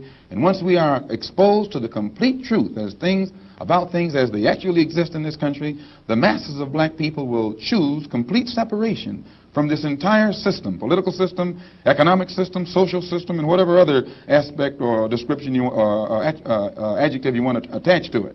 Let us go back home to our own people, live among our own kind, and solve our own problems ourselves. And if the white man doesn't want us to go back to our own people and live in our own country, then since we can't get along together in peace on this country with white people, economic system and society, and thereby we'll be able to... Okay, so Malcolm, Malcolm later on changed his mind. Let me say that, because we ain't going back home. This is home. But Malcolm later on changed his mind about separation and stuff like that. You know, the famous trip when he went to Mecca and he found that all people were worshiping together and stuff like that. So Malcolm later changed his mind, and I'm totally against Malcolm on that. If Malcolm could see today what was going on, he'd be like, oh my God, no, you know what I'm saying? But what he says about celebrity is very interesting. What he said, the same thing was happening with celebrities. Show me in the white community where a comedian is a white leader. These people, like he said, they were used as political puppets to control the masses. They were using celebrity even back in Malcolm's day to calm black people, to come out as the certain leaders and stuff like that, and leadership and everything like. And even Malcolm, as you know, went to African nations trying to get them to help and to bring charges up against the UN, up against the United States to the UN, and they did not do that. Okay, so Malcolm tried to reach across the line and stuff like that. We should have known about Pan-Africanism at that point. We should have understood where we was at in terms of that. And so that is what will stop, to me, in my personal opinion, what will stop celebrity, what will stop black protest against Essence Fest is you just put Beyonce up on that stage. You just put Janet. You just put it. So if black people don't let these celebrities know, hey, you get up on that stage, we'll make sure you like Lauryn Hill. You'll be performing to 10 people.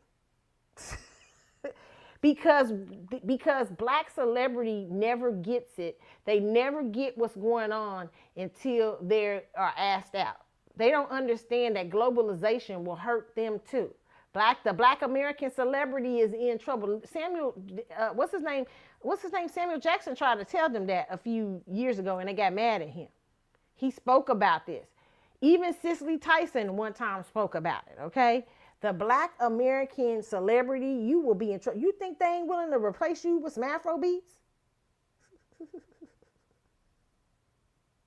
You think, and listen, we all love all kind of music, you know what I'm saying? But this is the key. You read, their plan was to take American money and put it into Nigeria. Do that even make sense? Do you know what goes on? Do you know how Nigeria is so unstable? Do that even, a lot of them African countries are? And they want you to take your money and put it where? And remember, over the last few years, it's been this push to go back to Ghana and all this stuff, this globalization push that they've been having. And time I come back home.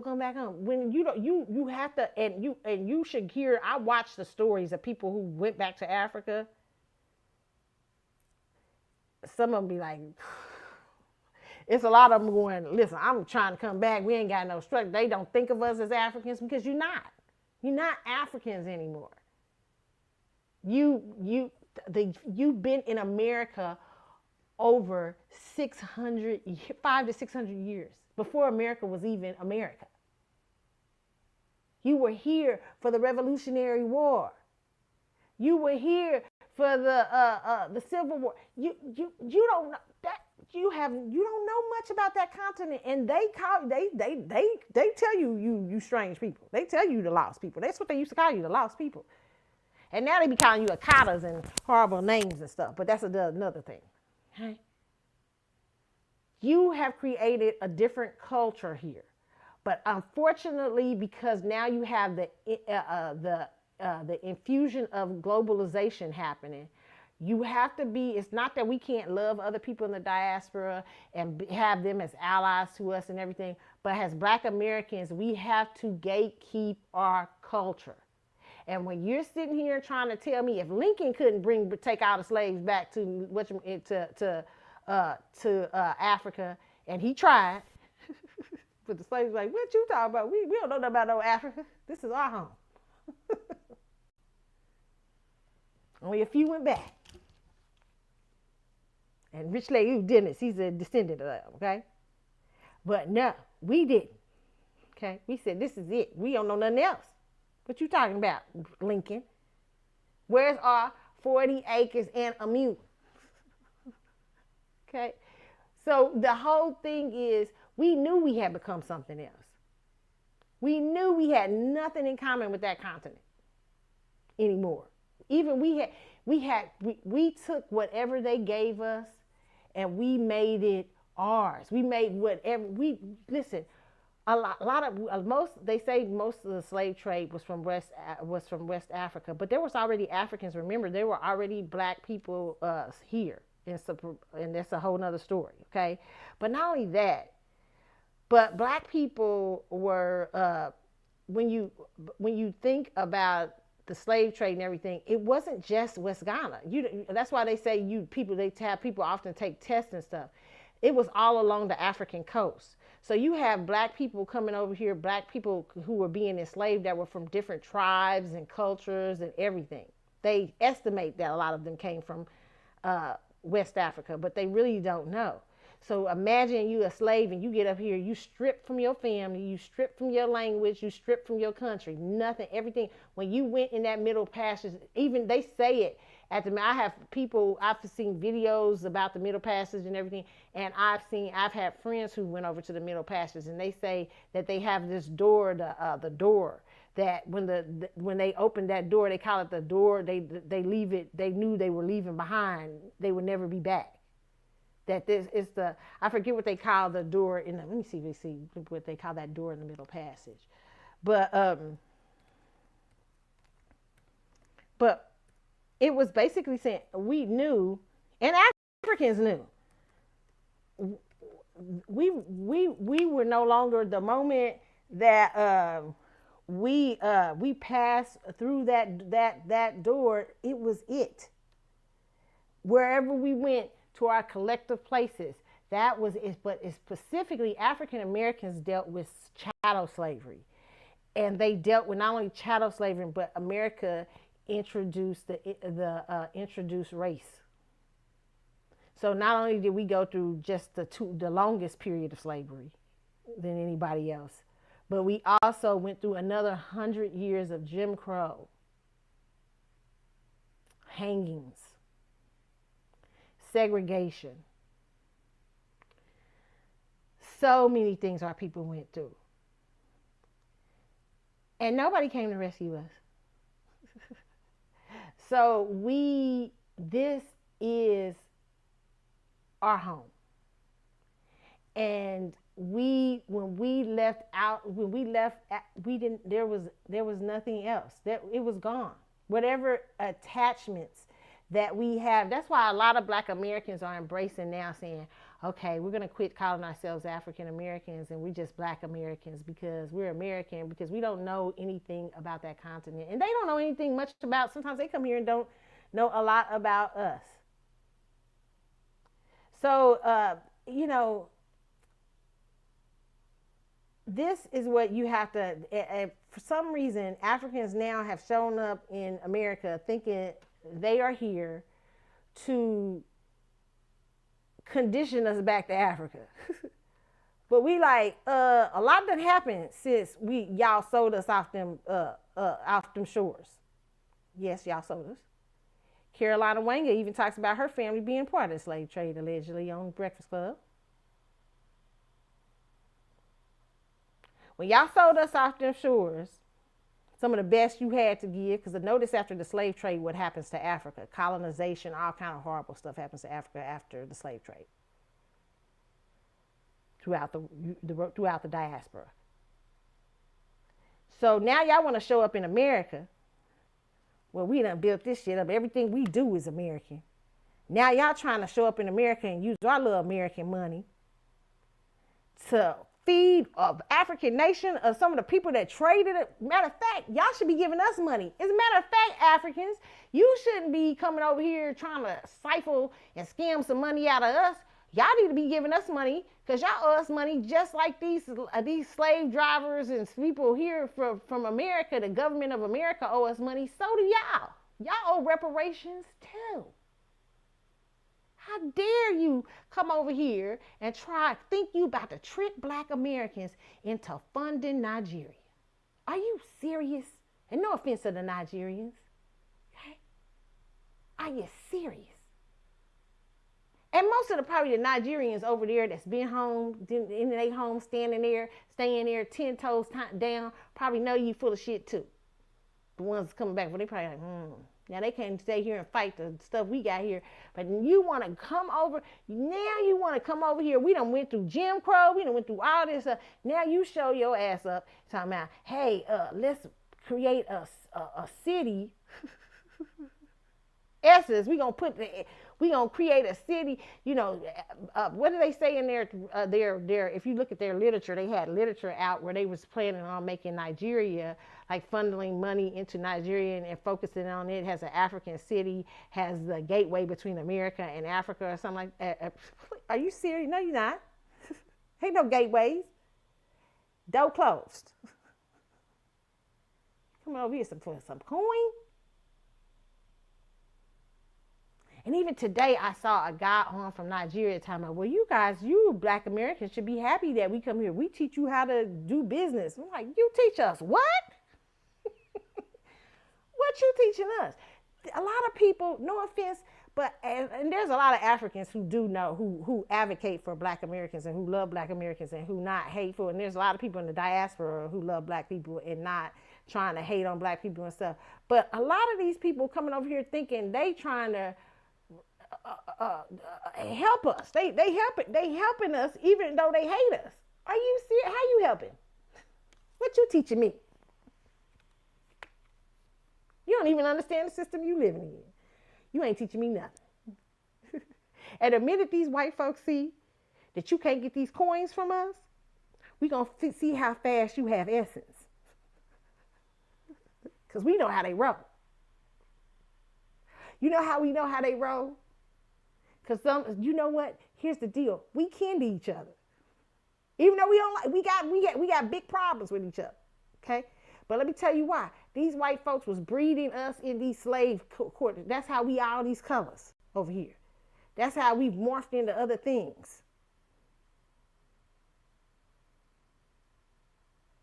While y'all was sailing us off the coast of Africa, when they was putting us in them ships, our ancestors in them ships, not us, but our ancestors in them ships, uncomfortable, species everywhere. Sometimes the slave traders would come down and rape the women, throwing them off the boat when they got too sick.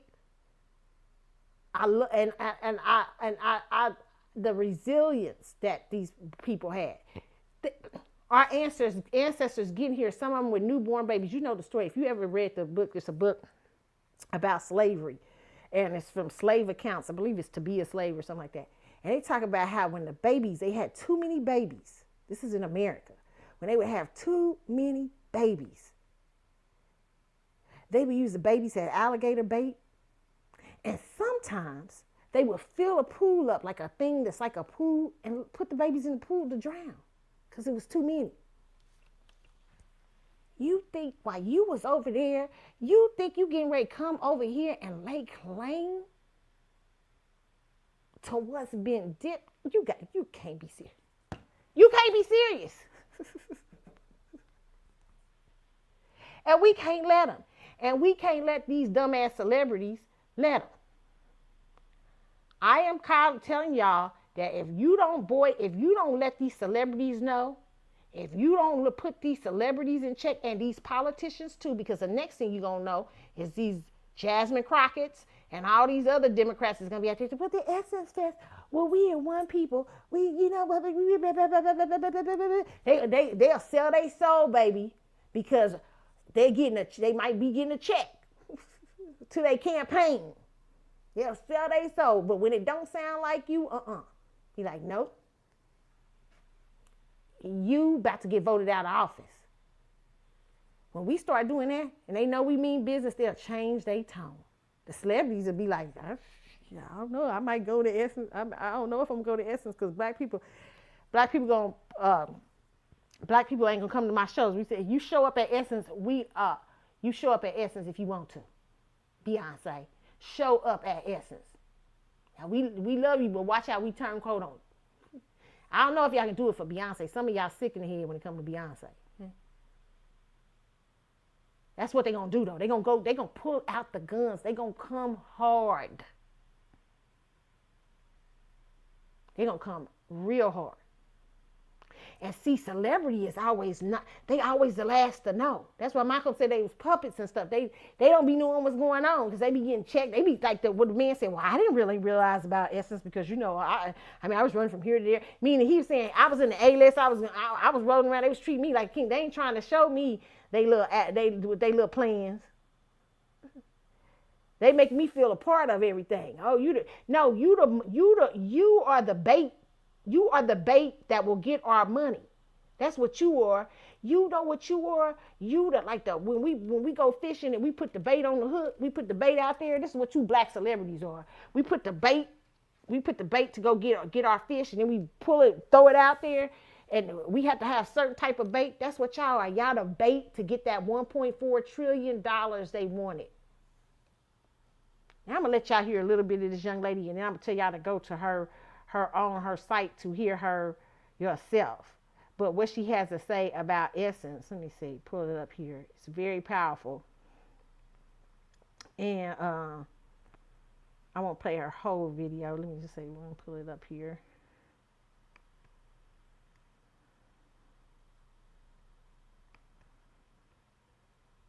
just like they use the Breakfast Club. The Breakfast Club just automatically start talking about something different. Oh, you see, well, now Essence, when people go down there to look for love, see, they was selling. That was a commercial that happened after they told you. What's the name? Saying, well, see, I didn't see nothing bad. See, that's the first thing he did, because he's a celebrity. He's a director. Oh, I didn't see nothing bad. Then they start reeling you in with the love commercial. You can find love at the Essence Fest.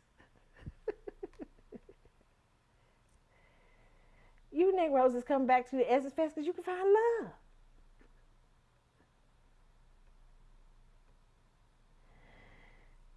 Okay, so let me let you see this young lady. She's talking about African crash grab. She talked about a little bit.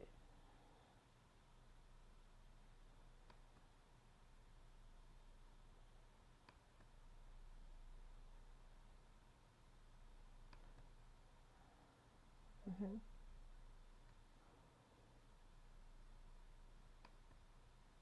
Okay.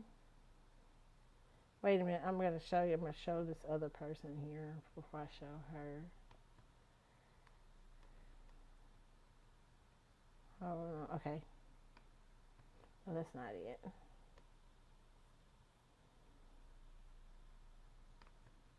Okay, this is from the Marika C Blueprint, and I want y'all to go to her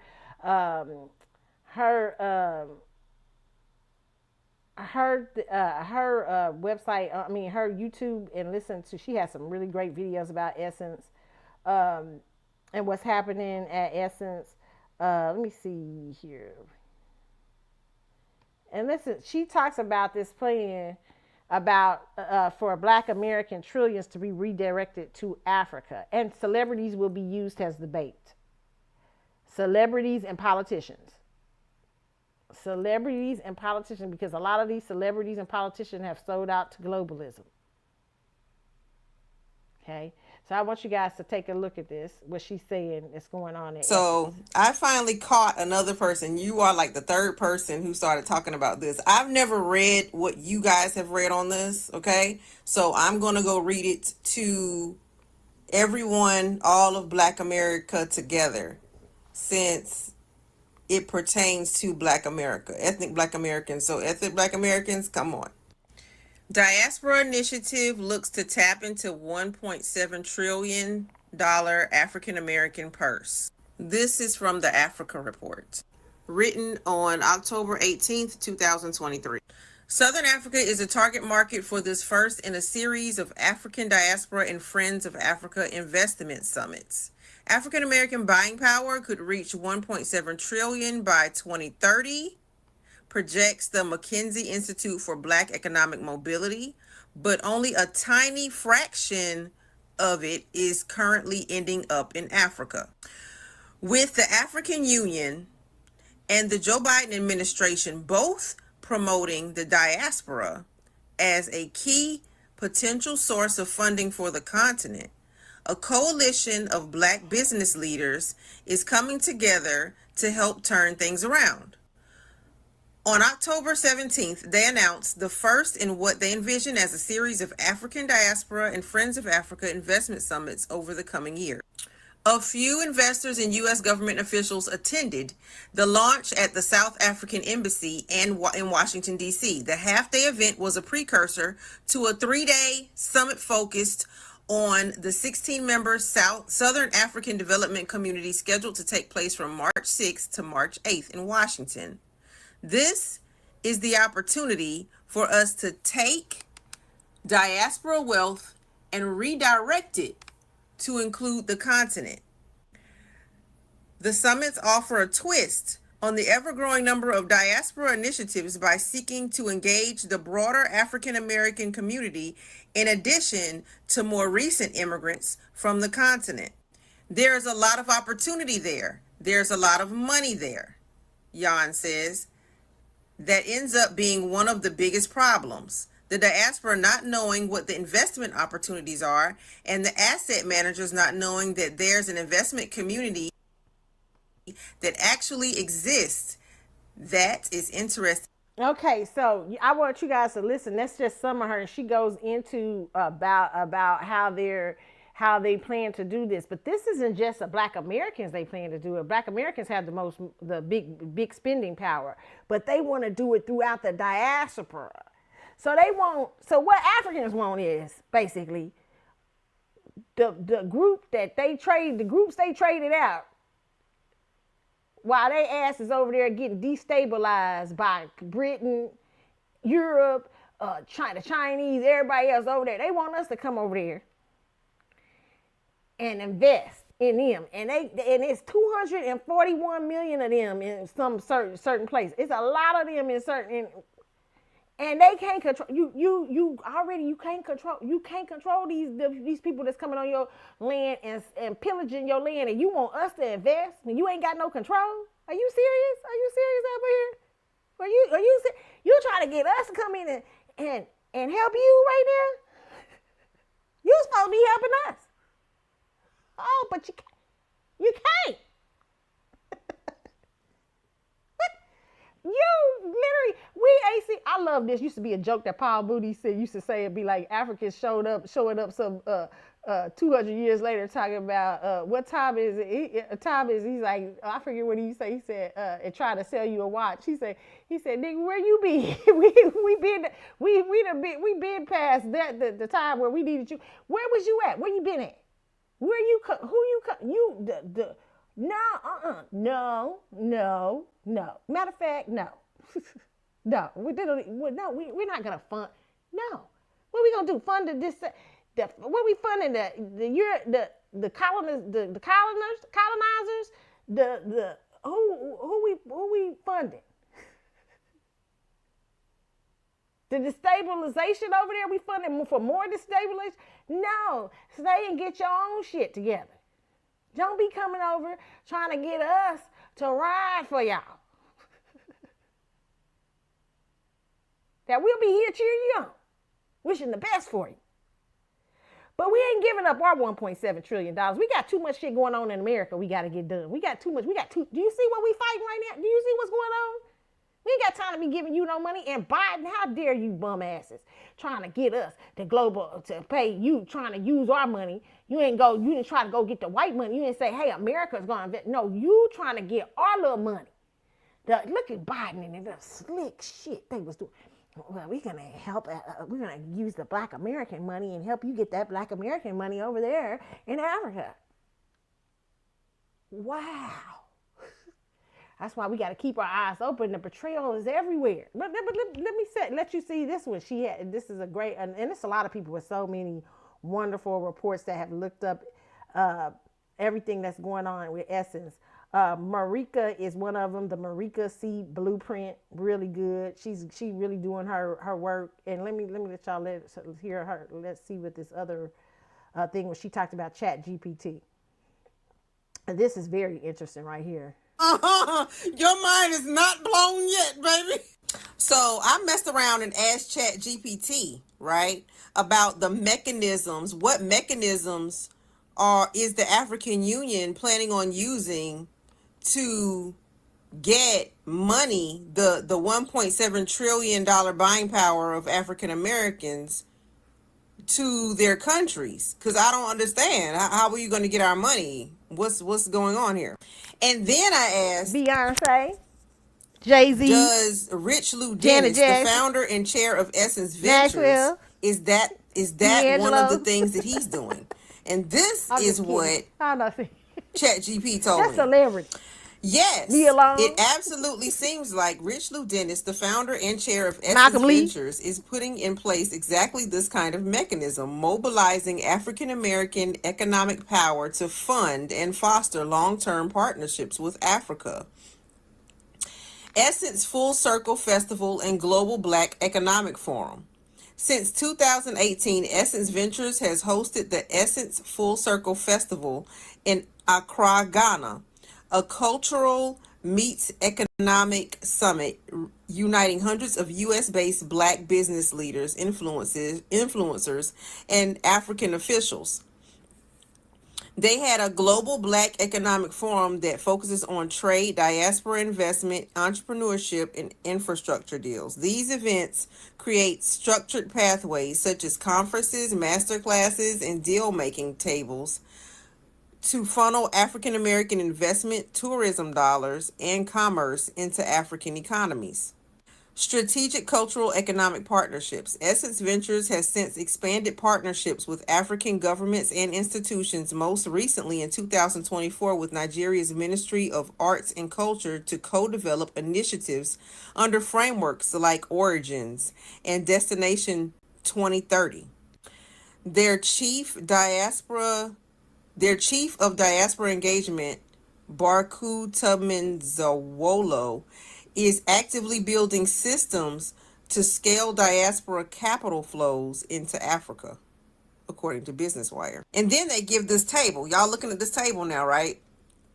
It says, so the mechanisms are going to be through events and forums they're going to hold, summits in African cities, introduce investors to business and investment opportunities, diaspora mobilizers, staff like Zawolo coordinate diaspora pipelines for investment and engagement, the government and cultural court partnerships, agreements with countries such as Ghana or Nigeria, fast track initiatives, tourism and trade, media and commerce, Essence Magazine, and Essence Magazine and festivals promote African goods, travel, and business opportunities to the United States.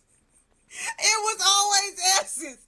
And we were right that it was turning, quote unquote, Africanized. Everybody was saying that. And now people are talking about, no, I know it's not. Yes, it is, because they just said to promote African goods, travel, and business opportunities in the U.S. Now, let me continue. Investment in tourism funnels. Okay. Organized group trips, master classes, pitch sessions, and travel offerings drive real economic exchange. So, yes. Essence Ventures is actively attempting to channel part of that 1.7 trillion African American buying power into Africa using a deliberate and expanding ecosystem of cultural events, meaning our own events, business summits, and government alliances. It's not a one-off charity. They're building a movement linking commerce and culture, trade and tourism, diaspora networks, and African development. Okay, and now, and this, you guys can listen at the rest of this on the Marika C. Blueprint, her thing, and it's Chat GPT answers how African Union will tap into Black American trillions. And Chat GPT, they gonna shut this shit down soon because they snitching now. The Chat GPTs is out here snitching. My friend, because I like tarot cards and stuff like that. My friend sent me a link to a tarot thing that's Chat GPT. That shit's crazy. The Chat GPT is a tarot card reader. I was like, what? You say Chat GPT is you can just ask me anything. You can ask anything. Is Beyonce going on tour again? They'll pull a tarot card. Chat GPT is Janet and Maxwell out here faking.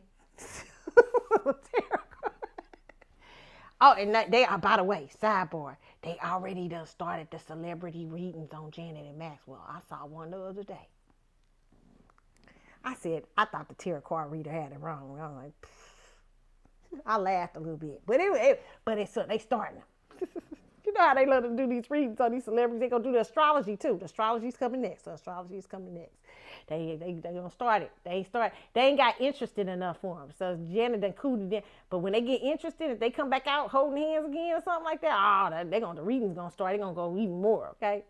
But that was funny. I saw that the other day. But yeah, ChatGPT doing but so ChatGPT is out here snitching about a lot of plans. Okay? And they just snitched on these Africans, trying to get us to go over there and trying to get us to invest in the name of investment. You know, that's what they do. Investment in what? Because what do y'all exactly control? Because what it looked like over there is this Europeans is still in control and the Chinese and everybody else. So what you want us to invest in exactly? We late to the party. Y'all didn't even come to us, but we late to the party. You done came out of everybody else is over there running the continent. And hey, listen, what little old us, y'all coming to us when it's a whole bunch of y'all? What is going on here? Okay. Now, there was another one that I found very interesting too. It's so many Essence. It's so many really great dialogues about Essence on YouTube. Listen, it is I even tried to warn certain celebrities, like, get ready, because this is Black Americans is getting ready to clamp down. You want to be an ally. And if you're not a Black American, you want to be an ally, because they clamping down. They clamp, click, click, click, click, click. Any day it's starting to clamp down on Black Americans. And it's not that people don't love the people in the diaspora, and we don't love people of other countries, but it's people thinking that people in diaspora are getting a little out of control against Black Americans. And so Black Americans is like, all right, we want to play these games. All right. That's what y'all want to do? You sure you want to do this?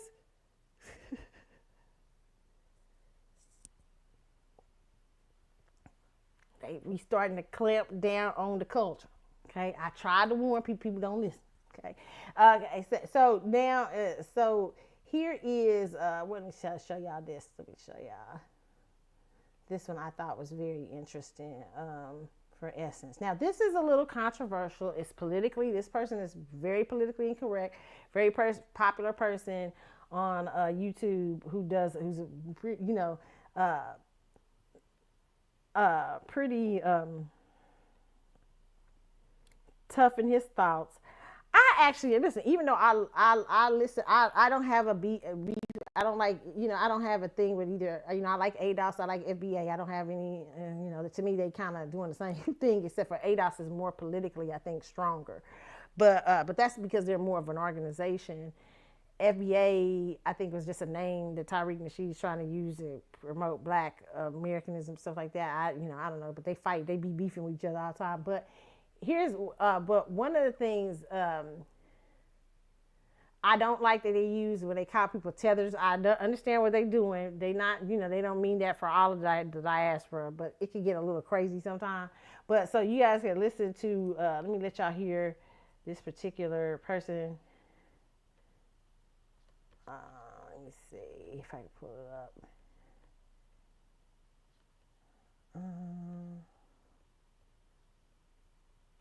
Very interesting.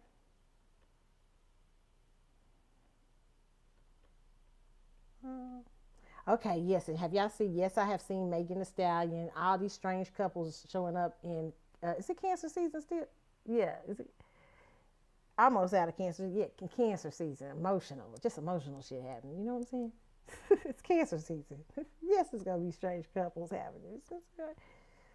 Yes, Megan Thee Stallion and Klay Thompson. Yeah, I got a theory on Klay though. And that's why I'll say it in a minute when I talk about Megan and Klay in a minute, because I am going to talk about Megan and Klay after I get through with this Essence thing. But, okay, let me let you listen to, this is from Professor Black Truth on YouTube. And I'm going to let you hear a little bit of him talking about Essence festering, how tethers kill Essence Fest, a rant.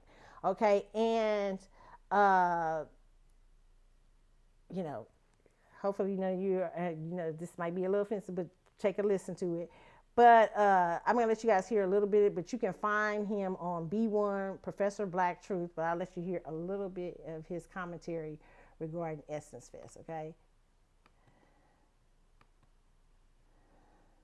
Now, along with the bell icon, so you can be notified whenever a new video is posted. And if you're already subscribed, check and make sure that YouTube hasn't unsubscribed you. And of course, be sure to give the video a like as well as share it on your social media. The white supremacists hate that. And now, the Sunday Address. I had the opportunity to join a group of people that went to Ghana for the Full Circle Festival. I had talked with my dad about being excited about going because I knew my Kenyan heritage. I'd known it from the beginning. My dad told me all those stories, right? It was undisrupted by the slave trade on the eastern coast. I was excited to go to Ghana because the remnants on the coast there of the transatlantic slave trade were something I didn't see in Kenya. And I was excited to see that. So I was talking to him about that, and he paused and he said, well, there was another slave trade that happened on the eastern coast of Africa that doesn't have a lot of history behind it because it took slaves to Asia, but they weren't allowed to procreate, and so it didn't last as long. He said, so our heritage did interact with slavery in Kenya. And I was like, well, Dad, you said it wasn't disrupted. And he says, well, the Wangas did what they had to do to survive, which meant participate in the enslavement of other Kenyans. Wow. Why have we made it a point to delineate ourselves? Why is it so important to stand up for our lineage and the culture that it produced and to not let anyone subsume it? People ask all the time, what's your problem with us, you niggas? As if they don't know. Well, let me go ahead and give you yet another in a mountain of examples. Now, unless you've been living under a rock for the last week, you don't need me to tell you that Essence Fest has turned into Tether Fest. Essence, like so many other formerly Black American-oriented publications and businesses, has been infiltrated and at this point been turned into nothing more than a whorehouse. It is a toilet that is infested with tethers. And yes, you better believe this is white power picking and choosing who they want to win. That's where these tethers get the funding for this nonsense from. Essence Magazine is owned by a guy named Richelieu Dennis. He's a tether from Liberia. And you could tell that the fix was in because as soon as that white media company Time Inc. sold Essence to Richelieu, you had another white media organ, the New York Times, celebrating this, claiming that Essence is once again Black-owned. The white media knew exactly what was going on, but the whole thing was to get you excited about it. Oh, it's Black-owned again. No, when a tether gets their hands on something, it's Black in name only. The reality happens to be it takes more than melanin to be Black. Essence was already going down the toilet, but as soon as he got his grimy hands on it, that was a wrap. His first move, of course, was to bring in as many other tethers as he could, including a Kenyan woman named Caroline Wanga. Now, this woman had been Target's DEI coordinator before this, and she's been real quiet about that ever since Black activists began boycotting Target for abandoning their own DEI initiatives, which they were never sincere about, and even if they were, the only thing it was a jobs program for people like Caroline Wanga. But what a surprise, almost the moment that Wanga got put in charge of Essence Fest, she immediately announced that Target would be sponsoring the event this year. The same Target that Black people are boycotting. And before the tethers and shills and bootlicks try to lie and throw up a smoke screen and say, well, Carolyn Wanga, she's been on leave for the last couple of years. You can miss me with that. If she's on leave, why the heck is she still running around being listed as the CEO of Essence Ventures? If she is indeed on leave, then she needs to formally step down, especially if she's been on leave for 2 freaking years. So no, if she's going to be on leave, then she needs to go ahead and formally resign from Essence. She needs to announce that she's walking away from the company altogether. She's leaving. She won't be an employee. She won't be an executive. She won't be anything at Essence. She's resigning. She's leaving. Now, that would eliminate any sort of confusion about her status with Essence Ventures, but of course, she hasn't done that, has she? But as long as she formally keeps listing herself as the CEO of Essence Ventures, as long as she allows people to call her that like Byron Allen's the Griot, then yeah, she's in charge, and that means this mess falls on her. If there's one thing that tethers and their apologists like to do, is to speak with a forked tongue and try to have everything both ways. Well, it shows you that she's trying to get in good with her former employers, and from the looks of things, she'll be able to go back to Target sooner than even she thought she would. Essence Fest had an honorable reputation given to it by the fact that it is basically one of the largest, if not the largest, convention that takes place in the United States on a regular basis. And I think that there's a certain righteousness to the fact that Essence Fest doesn't take place in Atlanta. Look, there have historically been some good things about Atlanta, but let's be honest. There's been a lot of things wrong with the place too. It's basically become the Black LGBT capital of the world, and while I'm not going to dwell on the politics of that, the reality happens to be the foundational Black American culture is not the culture of the San Francisco bathhouse. That's why it makes a hell of a lot more sense that Essence Fest would be centered in New Orleans. Now down there deep in the heart of the South, that old rich Black soil that gave rise to so much of our culture. The things that we do in life imbue the places that we go with a certain energy. That's why whenever you go to certain places, step into certain houses, or even certain rooms inside of a house, you can feel something.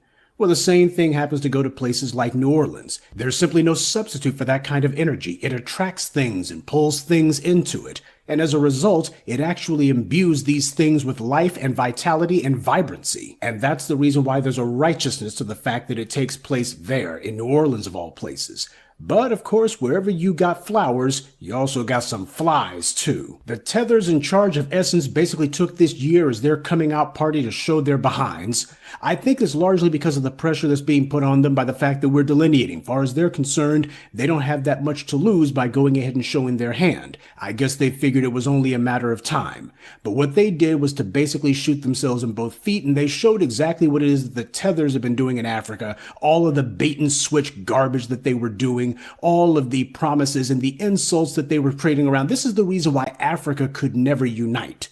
Tether culture, unfortunately, is the dominant culture there. It's not the only thing in Africa and the Caribbean, but unfortunately, it's the dominant culture, and we do ourselves no favors by lying about that reality. The organizers of Essence made it clear that the entire reason that they bought Essence was to use it as a way to promote tethers in the US and abroad, and that they would marginalize us in the process. That was the plan. They know that the people who go to Essence Fest are foundational Black Americans, and to these scumbags, that's the beauty of their little scheme. They were thinking that they were going to get us to fund our own marginalization. That was the point, to try to get us to fuel a machine that was going to try to destroy us. They would promote foreign customs and even hostile ones over us at an event that foundational Black Americans created and whose purpose is to honor and magnify our culture. Now, this is such a great, he said he makes some such really strong points on here, and you can hear the rest of it. I have a link to it on the Carlotta Chatwood Facebook page, and it's about how the tethers killed Essence Fest. And let me explain what they mean by tethers. What they're saying is people who are leeching onto the African-American culture and trying to put it on a false face and act like they're your friends. And they're saying that they're tethering off the culture. They're tethers on the culture, okay? So and like usually though, they're saying this about people in the diaspora who will be used by white supremacy and stuff like that, okay? So you guys have to listen to his whole rant. He makes such strong points, and he has two different things, even one addressing when Carolina Wanga put out her statement this week and stuff like that, which was very interesting in of itself. Okay, so yeah, and let me say this about Target. Target used to be that Walmart was one of the main sponsors at Essence. Carolina Wanga came in 2020. And Walmart was no longer the sponsor at that point. Target had become that, right? I think around 2021 or something like that. So did Verizon used to be a big sponsor at Essence. AT&T also became the sponsor, because remember, AT&T at one time owned Time Warner, and Time Warner AT&T had bought Time Warner, and Essence was in that purchase. So AT&T and Time Warner had Essence for a number of years. He even talks about this later on in the thing, talking about even how it was better. It was a little bit, even though we didn't like it under them, it was still a little bit, it wasn't as crazy what they're doing now. But it's a very interesting, it's a lot of strong points you guys are making out there. But the point I am making to you guys is that we can say this stuff all day about Essence, but the truth of the matter is, there's no way that we can fight this beast if you don't check celebrity. No way that you can teach the global elites who's funding this stuff, that you can, they say, boy, that Black American, you can't play with them. The only way they will use celebrity. They will use celebrity to pull you back in. Next year, everybody be at that Essence Fest. Let me tell you, I'm telling you what I already know. And I love what he said about New Orleans, because it's just, I'll play a lot of places that Black people come from. When you go to Arkansas, oh my God, all those places, like look at different places. But when we often drive to New Orleans, and you get to see the beauty, like just beauty, the energy. You get to feel the energy too, the energy of it. And I was talking about how we were coming in. I was like, God, you can feel like that's the spiritual energy of us. Like it's in certain places that you can just feel it. Like you can feel like us. There's a lot of rich history to us. I remember I even read a book one year. I was going to Essence, and I was reading a book called Cane River. It's a true story about a family, a family who was born into slavery, and their history in New Orleans and stuff like that, and all the things they went through, and their family and stuff like that. And it was very powerful. It was one of Oprah's book clubs or whatever, and it's just a lot of rich history for Black Americans all across the country, but the South specifically. Even Mississippi and places like that where that was traditionally even dangerous, but you could still feel us. Well, I mean, all of it was dangerous, okay? But you could feel us so much embedded into the energy of the land. But I was laughing about what he said about Atlanta. Oh my God. Okay, it's a wild. Okay. I mean, listen, here's what I'll just say. Listen to his whole thing. He's tough. Professor Black Truth is tough. But I think it would be interesting to hear the strong points that he makes regarding Essence and where Essence is going. It's pretty long, so I mean, you guys, you have to really I may let y'all hear a little bit more. That transcends people just getting together and dancing. Because if it's not actually about culture, if it doesn't have the pulse, if it isn't something deeper than people just having a good time, then all you wind up with is people standing around dancing awkwardly to Afro beats. Culture vultures and cultural appropriators are always trying to claim that whatever we make, it wasn't really for us. They're constantly trying this pathetic revisionism of anything that we do, and that's all part of anti-Black racism. They have to do it as a way to try to legitimize the scam that they're trying to pull. So when we make a form of music, they immediately lie and claim that some white person like Rick Rubin was a pioneer of hip-hop, or some other good old boy like Elvis Presley or Jerry Lee Lewis was a pioneer of rock and roll. It's all about trying to steal what we create. This is how the powers of anti-Black racism try to bestow legitimacy on their theft. So it's really interesting. I say to you guys, listen to the whole thing. Is really really interesting what he has to say. But often I even had a teacher tell me one time, said, the only thing that's which is true, a lot of the only thing that's truly American is from Black culture, Black American culture, because we had to create a culture. When people tell us we had no culture, that's so offensive. It's like, what are you talking about? Like now they're even trying to say, I saw an article the other day, and they even try to say fried chicken come from West Africa. We like, child, I said, I know West Africans. None of them cook fried chicken. Like, some of them don't even like, like we do. That don't even try that. And depending on what part of Africa you go to, they are very different from us, right? And that's because of what we were in. In slavery, our ancestors was left with the slops, and they learned how to turn the slops into great food because they didn't have no choice. So it's so that's, don't be trying to say it. Well, people be trying to talk about it's because we learned from it.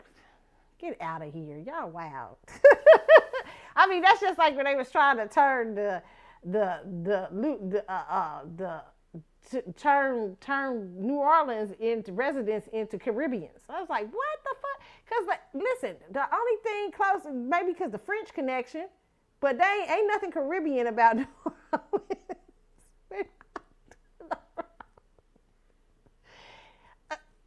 It's crazy. And that's all a part of globalization, okay? And it's insulting to Black Americans who had to live through a time of survival and create all these things for people to just act like we don't have that we don't have a that's crazy. That is so crazy to me. I hate when people say, when people just don't recognize us as a people. It burns me up. It's one of my pet peeves. Okay, so yeah, so this was interesting too. They also had I'm gonna let y'all hear a little bit of Rich Lady. Wake that ass up in the morning. The Breakfast Club. They took risks that we don't normally get to take in order to build something better. And some of those risks worked out exceptionally well. Like you go into the convention center, extraordinary, right? We had problems in production with the mics. That happens, seems to happen more in the Superdome,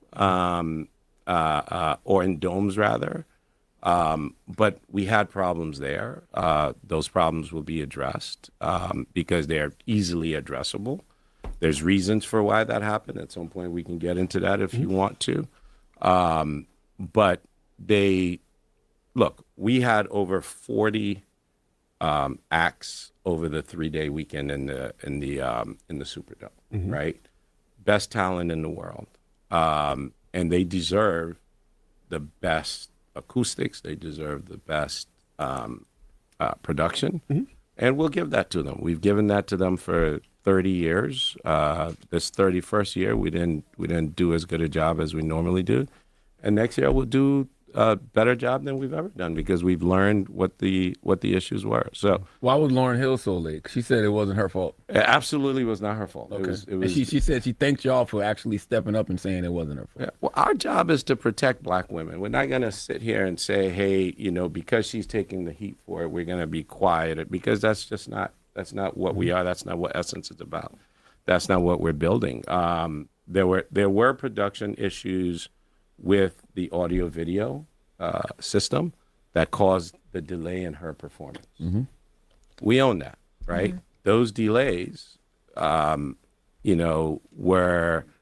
primarily because we've been very aggressive in, as I said earlier, our job is to develop the infrastructure that drives.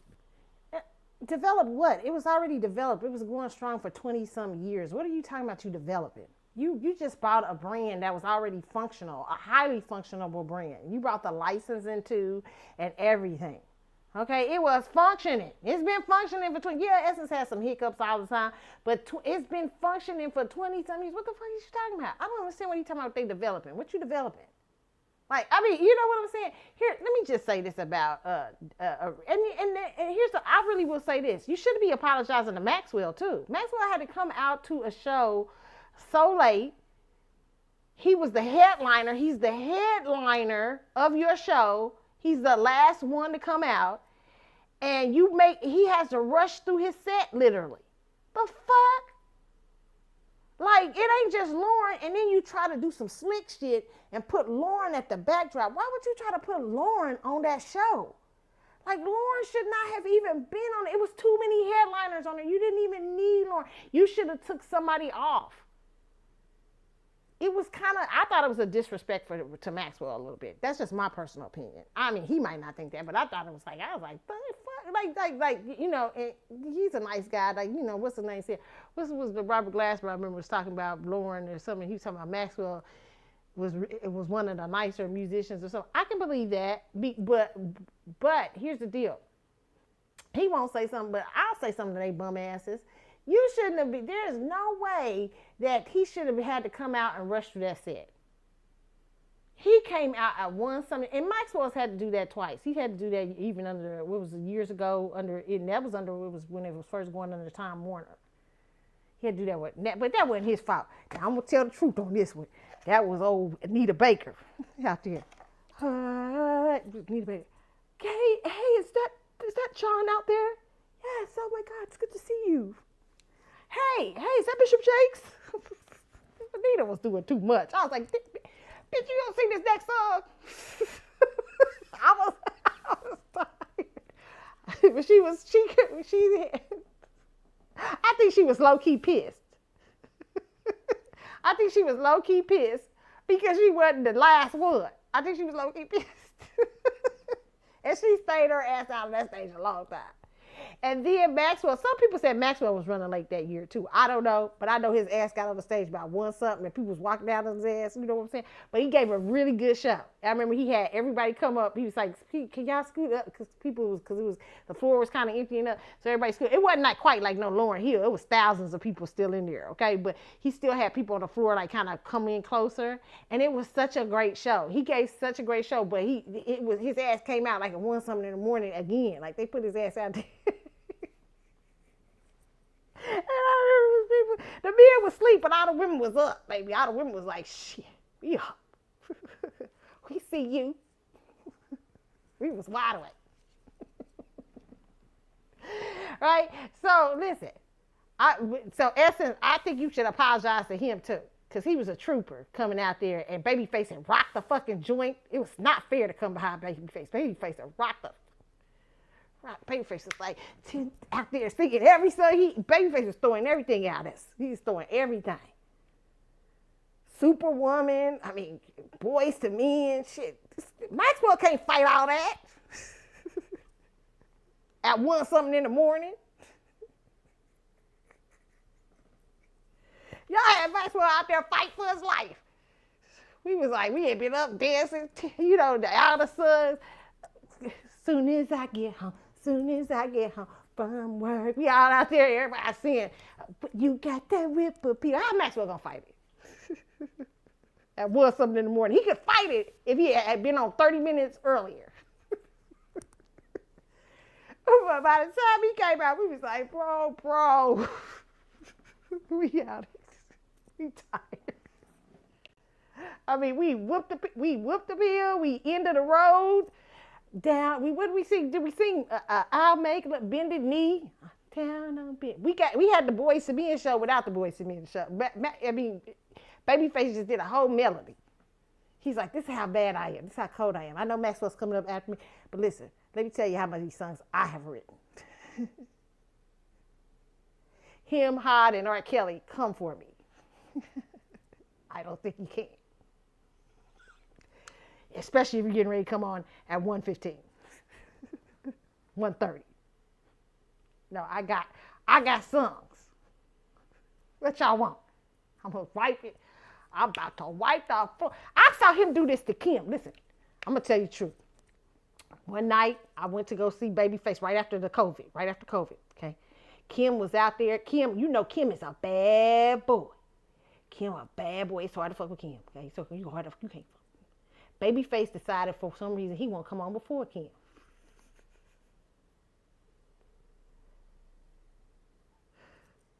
I said, y'all gotta stop letting Babyface trick y'all.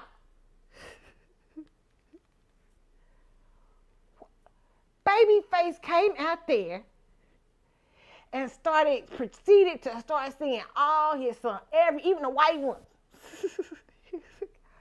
He just started sweeping. Kim, like, Kim, by the time when Kim came out, I was like, Kim, it's gonna be hard. We've been singing everything. We've been out here, we've been waving our hands. If I could change the world.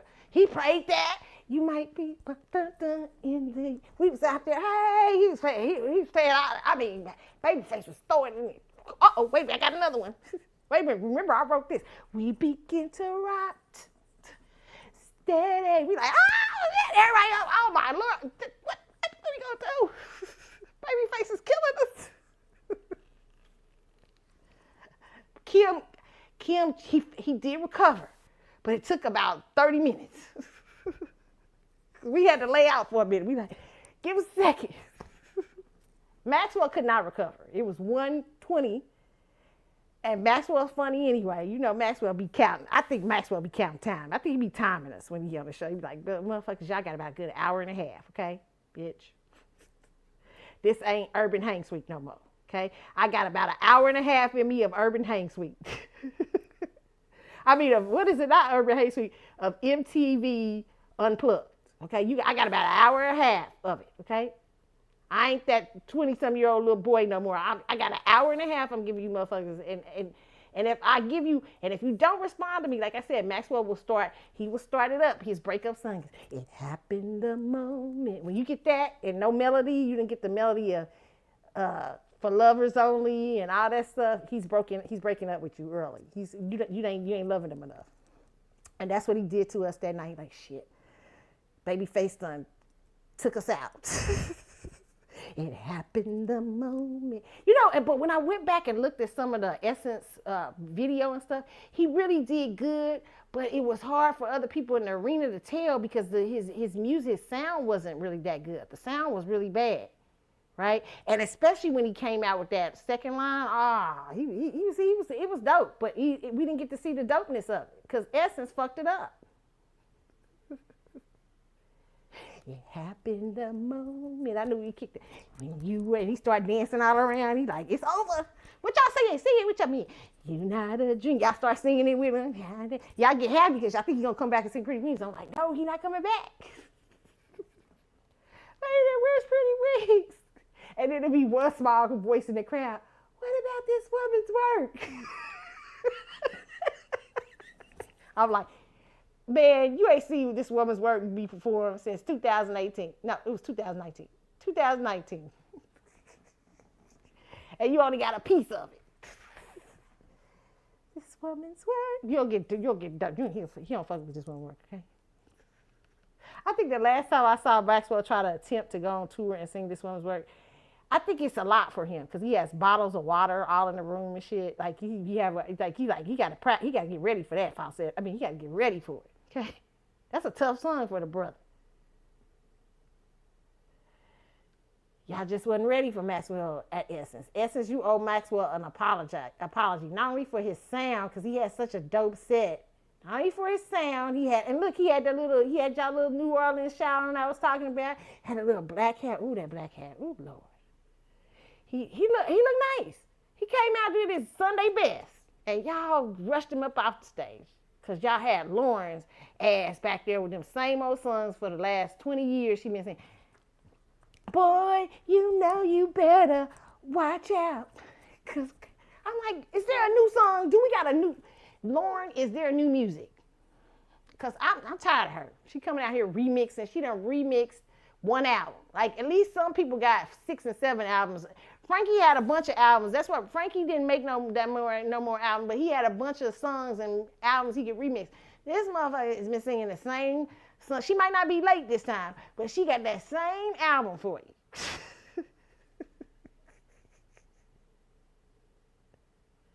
I keep letting you back in, but you rather make it hard. Loving you is like a battle. How many ways can we hear that? You didn't have to put her on the show. How many ways can we hear? I know y'all said y'all had a good time with Lauren, but how many ways can y'all hear everything is everything? Everything is everything. What is meant to be will be after winter. How many times can y'all hear it? How many times? It's the same shit. She don't even perform that half album she did for MTV. Remember that MTV Unplugged? She don't even hardly perform. She might do it every now and then, a piece of it. And what's the other song? She had one little song over here that Bob Marley, Turn the Lights Down Low. When she remade Bob Marley's song with him. But she had that, whatever she did. Listen, no. Y'all got to quit making, she can't come out here. I can't believe y'all done let her perform. First of all, I couldn't believe for all the years y'all let her be late with one album. Like 5 and 6 hours late with one damn album. That's just ridiculous. 1.5 albums, okay? I can't believe. But then y'all still putting her on the back of headliners with 6 and 7 albums, and y'all letting her come out. That's what it was kind of. Listen, it was kind of a little bit of. Can I say this? I'm gonna be mean for a second. Oh God, maybe it's a little bit of justice that she had 20 people she was singing to. We don't want to wait on you. We can't wait on you, Lauren, because you singing from the same album. Why is people giving her all that love? Why is she getting all that love with one album? She done have one album. It's one and a half. The MTV Unplugged album. When she came out and said, I'm not going to dress up for y'all.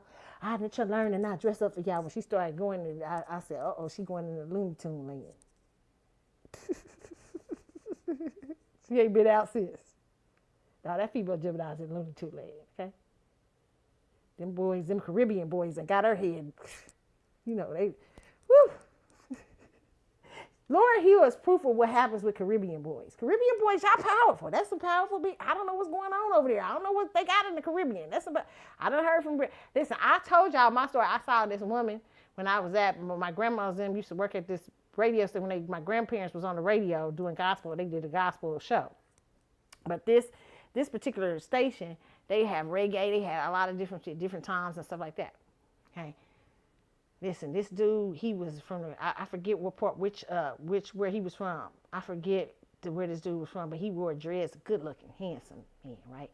With this white girl. This white girl used to be coming in. I come in there.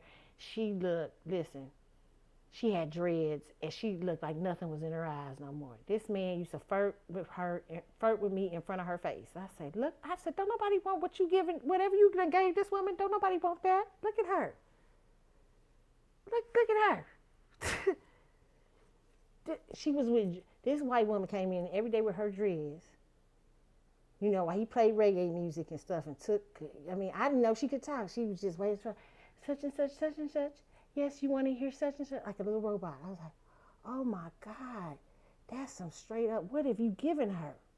I mean, the woman, she was a poster child. And I remember talking to my girlfriend, you know, from the Caribbean. She said, oh no, you got to watch, did you know that, but you don't know about Caribbean men. Let me tell you.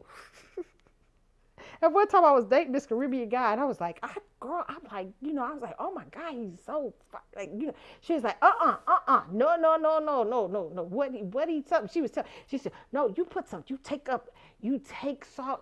put salt water in your salt or something in my bag. Cause she thought he was putting something, he was doing some sort of course or something. I said, what? She said, protect yourself. She said, but these boys they here in the Caribbean, they play games. They know they spiritual boys. I'm like, oh. That's what it be. They spiritual boys up there. They be doing something to the women. Look at Lauren. Lauren Hill ain't don't look right. Lauren Hill don't look right. Lauren don't look right. She ain't look right since Wycliffe. She ain't look right. No, she ain't look like right. And Ronan just took her over wherever she gone to. Wherever the La La Land went, he took her all the way over there, okay? Wycliffe started it and then Ronan took her over there. I'm like, something like that is some, what kind of penis is that? That's some scary penis. I'm like, what is that? Why you just in a state? You just in a daze.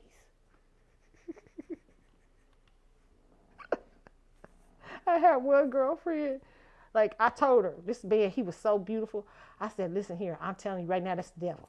Girl, nah, you know, he's so fine, girl. I said, girl, we used to cook. I said, no, he's from Jamaica. I said, that's the, Girl, I said, girl, don't be gone. 2 weeks later, she was gone. Just a flight, just gone. I said, what the hell done happened to you? Gone. Like, what's her name? Like in Sparkle. What's her name? What's her sister in Sparkle? Give me something. She was in that face. I was like, oh no. It's like a drug. If something happened to her, I was never the same. And when she broke up with him 3 years later, it was never the same.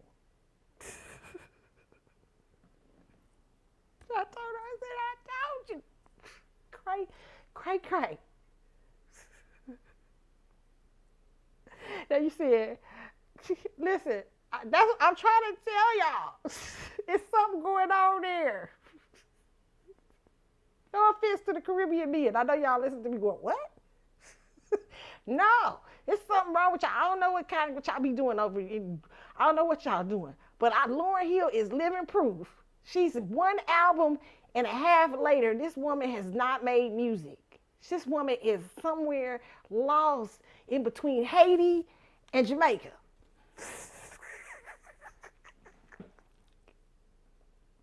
Bitch, you American, come back. She don't know. She dressing in bouffant dresses. She ain't even acting like a Gemini. She's just long. I'm telling y'all something wrong with Lauren. That's that Caribbean. Okay, Caribbean boys. I'm sorry I gotta talk about y'all for just a second. Boy, I don't know what's going on. Lauryn Hill is proof positive that that penis is something different. And I'm just saying, I don't know. I don't know. And Lauren is spiritual. Lauren's a spiritual. She's a high priestess. And y'all got her fucked up. That's why she attracted to you boys, because you spiritual. She ain't been the same. And she tried to be backing her essence, got her backing up a whole show. Y'all gotta be kidding. That's why the music was messing up and everything, because nobody could believe y'all put Lauren at the end of a show with that one album. Boy, you know you better. Y'all just watching her for nostalgia at this point. Shoot. Lauren ain't been around in decades. Somebody else said she was holding on. Remember, she was so pretty back in the day. She had them little braids in her hair when she came up and collected her award. She had that cream on. She was holding on to her mind still just a little bit.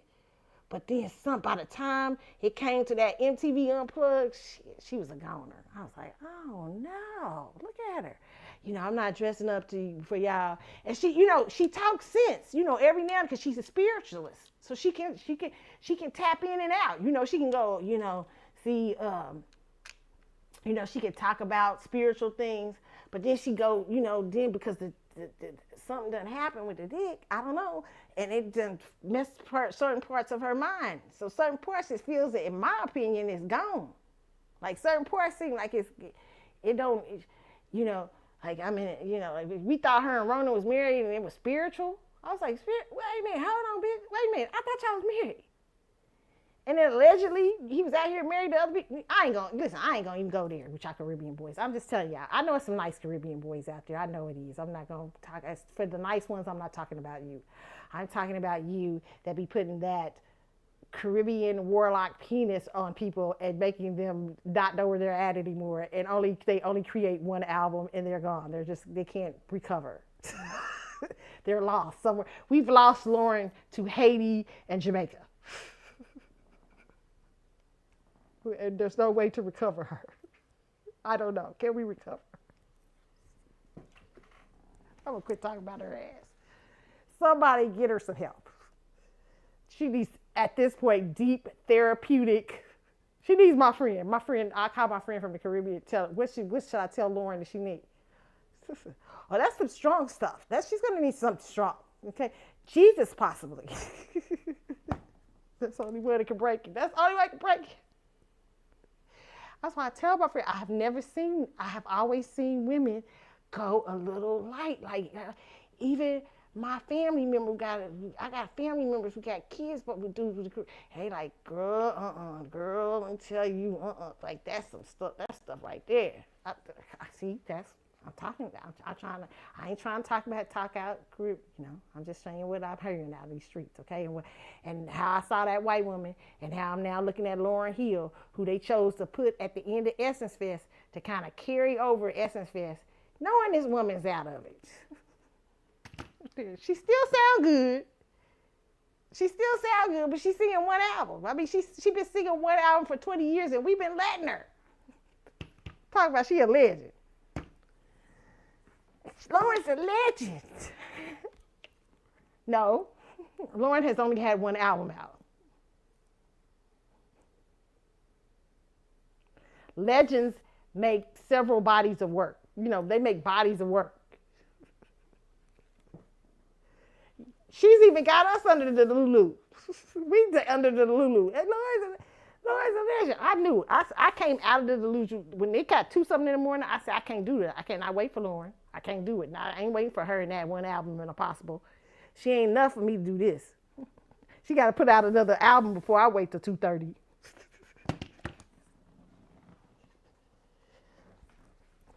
Y'all ain't never gonna get no. If y'all get another album for her, I'm gonna think she in recovery. Okay. Other than that, there's no recovery. I just chalk it up to being stigmatized and somewhere between Haiti and Jamaica.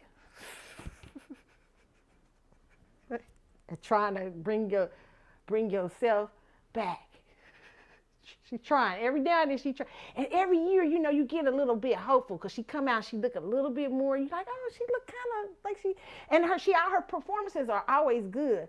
But you hoping because you see something, like you see a little flicker in her eyes. And you're like, it look like it's trying to come back. But shit. And it's hard to fuck up a Gemini like that. That's another thing. For a Gemini female to get them in that space, you gotta be dealing with some power. I ain't messing. No way. You see how Maxwell be having us all at his shows? I think he's something too. Look at this. We be all that going there. My mom said something, y'all. He a warlock. My mama said, why y'all all at them shows like that? I said, she said, he ain't that music ain't that good. He be putting my ass to sleep. My mama called him the lullaby man. Lullaby man. Lullaby man be putting me to sleep. Why y'all always at them concerts? I said, I don't know. You've been going since about like the early 2000s. What's wrong with you? I say, it's really a good show. Where he from? I tell her that, oh no. Girl, it is kind of crazy, huh? See what I'm talking about? I don't know. I gotta talk to my other Maxwell fan girls. Yeah, we might be under, I don't know. We might be under some Caribbean love spell or something. We gotta watch ourselves. Oh my goodness, I'm so silly. Okay, going into my last stories tonight, y'all. Okay, what was I gonna talk to y'all? Megan Thee Stallion and Clay is out here dating. Okay, Clay Thompson. Now, this is a Clay Thompson from the Warriors. Yes, Clay Thompson. That's part of the big basketball twins when he played with Steph Curry. They was known as the Wonder Twins in basketball and all that stuff. Yeah, that Clay. The Clay that used to date that quiet little actress, the little black girl actress. She was very quiet. So how you went from her to Meg Thee Stallion is wild to me. I don't know. For Meg, I'm going to say this is a great catch. It's a great catch, Meg. I don't know if you can maintain it, but it's a great catch. For Clay, and no, please do not take offense to this Meg Thee Stallion, okay? Clay, Megan's a very beautiful girl, but Megan in that industry over the last few years, it's been troublesome. It's been a lot of things there. Clay, are you depressed? Are you okay? I want to make sure because, Clay has had an upheaval. He had the injury and then he went to, he loved Golden State and he was suddenly no longer at Golden State, being traded out to Dallas. And not with his teammates. And I'm just, this is not a fit because Megan's beautiful, but it's normally not his MO. It doesn't look like his MO. Look. So I'm just making sure. Sometimes when a man go outside what you normally see them with, you got to say like, all right, are you all right? Making sure they okay. I always tell women that. You got to make sure. If you ain't normally his type, make sure he ain't depressed or nothing. You know what I'm saying? Because he might be trying to use you. You know what I'm saying? He might find some healing energy in you or something. And Megan's a Pisces. And even though Pisces can be, the allegedly the hoes of the zodiac. Don't be offended, Pisces. I ain't trying to hate on y'all. My granny's a Pisces, okay? But they could be the hoes of the zodiac, okay? So the hoes of the zodiac, they got a lot of healing power in the coochie cat. So is Clay out here getting some healing? I don't know. But Megan just make sure that it ain't all that healing. Because Megan looked like she might be in love, okay? So that's what I say about Clay and Megan, how I feel about that, okay? Let me tell you about Ghislaine Maxwell. She's ready to come out. And she want to tell, they said she was talking on the phone, talking about she wanted to possibly tell her this. I don't believe there's a Jeffrey. I'm going to tell you what, I'm about to tell you what I've always believed about Jeffrey Epstein. And my theory is kind of crazy. And last night I watched somebody who had the same theory as I did. And I said, wow. He said Jeffrey Epstein was a front. And I've always thought the same thing. It's something deeper with Jeffrey Epstein.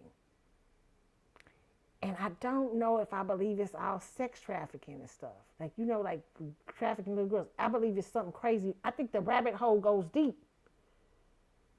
Deeper than what we can even imagine.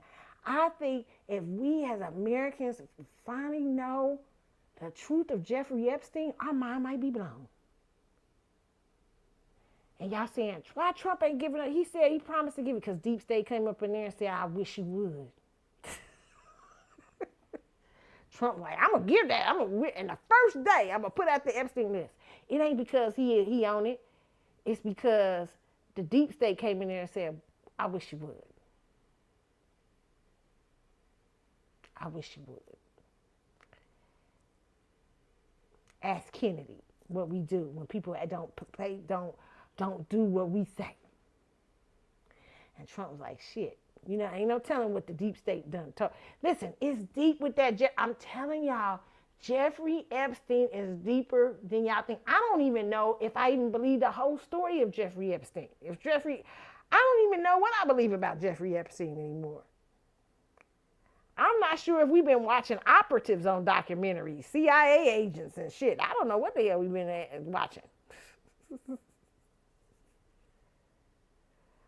That's how deep the rabbit hole goes. It's just so deep. I don't think it's not just a regular little old list. This is something crazy. This is something that we probably can't handle. We probably want to handle it, but it will forever change our mind and alter the world in which we think the way the world is. I'm telling y'all, Jeffrey Epstein is something different. Listen, even Ghislaine Maxwell being involved with Jeffrey Epstein, knowing who her father was, knowing how he disappeared off a boat. I ain't never been seen again. Y'all ain't know that about Ghislaine Maxwell's father being a Rupert Murdoch of his day? Owning all the British magazines and papers and shit. He went out on a boat, was in trouble in the press and everything, you know, a lot of legal trouble and stuff like that. That motherfucker went out on a boat and they never came back. They couldn't find his body, nothing. Okay? Y'all better look at these documentaries. Listen, it will blow your mind. And you'll be like, well, what's a girl like Ghislaine Maxwell doing with a guy like Jeffrey Epstein? When you start asking, the more questions you start asking, how did a man like Jeffrey Epstein, with no background, nothing, start making his way up in these Hollywood circles, these politician circles, political circles? I mean, he knew everybody. Man, I don't know if we're really ready for it. Are we ready for it? I don't even think it's not a list. I don't think like that. I think it's circumstances surrounding this guy, and it's very deep.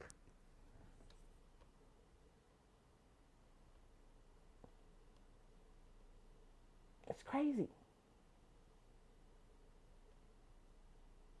I don't know. We have to think about it. I mean, we have to think about, be careful what you wish for. Okay. Now, I did see the thing about Solange and those, and y'all thinking Solange is a witch and all that stuff. Listen, her and the cauldrons and all that.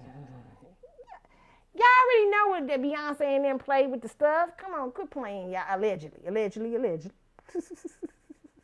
But Solange really be trying to play with African spirituality, okay? Solange be trying. You know what? Solange is a little Cancer sister. They get out, you know, because she, you know, Solange is a type, because she's a Cancer. She can be mad at her whole family, but still defend them. You know what I'm saying? They can't. Nicki Minaj talking all that shit. She's like, I'm coming to show you, baby, what I'm working with. But let me tell you something, little Solange. Now, Nicki, where's Nicki from? Her family. Nicki's from New York, but Nicki's background family is what? I forget what they are. Listen here. Be careful, baby girl. Be careful, baby girl. You know, you might not know, you may not got the same. If Nicki got some witch's brew, you better be careful. Trying to show you a little cauldron. Nicki didn't even blink. I mean, but people said, she said it wasn't, people said it wasn't to, some people thought it was to Nicki or like something to warn, because Nicki been talking stuff about Beyonce and Jay-Z, and Beyonce got on there the other day, child, and Miss Tina showed a video of Beyonce, and I'm not quite sure if I felt like she should have shown it, even if she was talking about her brother. And I was like, oh my God, that baby looks something wrong with her. She looked like something was wrong. I don't know. even though she was talking about her mom and she was talking about how the hard times, sometimes it's all over, sometimes it's all overwhelming. Beyonce, I told y'all Beyonce be looking like ain't nothing in her eyes. See, y'all gotta watch. Beyonce might be, she a Scorpio moon too. Ooh, Scorpio moon's gotta watch depression. Big time. Big time. Scorpio moons, baby. Baby. Okay? Whew. And you can see it in Beyonce when she showed that video. I said, oh, Lord. So little sister Solange, I guess, come up here with the callers trying to be gangster. I said, Nikki over there didn't blink. Nikki kept talking shit. I said, you better watch out, because sometimes somebody else might got some witch's brew. So you got to be careful up in here. Try to show somebody that African spiritual, girl, they'll turn that shit back on you.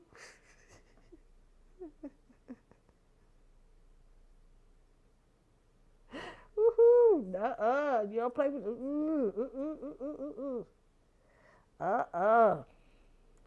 This witchcraft ain't no joke out here. Okay, it's a lot of people playing these. A lot of people playing with.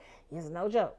Okay, when you playing with the witch's brew, you better know it's another. It could be another witch across the way. Okay, and you don't know what exactly power she got. And even when you trying to do it with regular people. Okay, be careful when you trying to throw some witch's brew at regular people, because a lot of people, there's some people that's highly protected.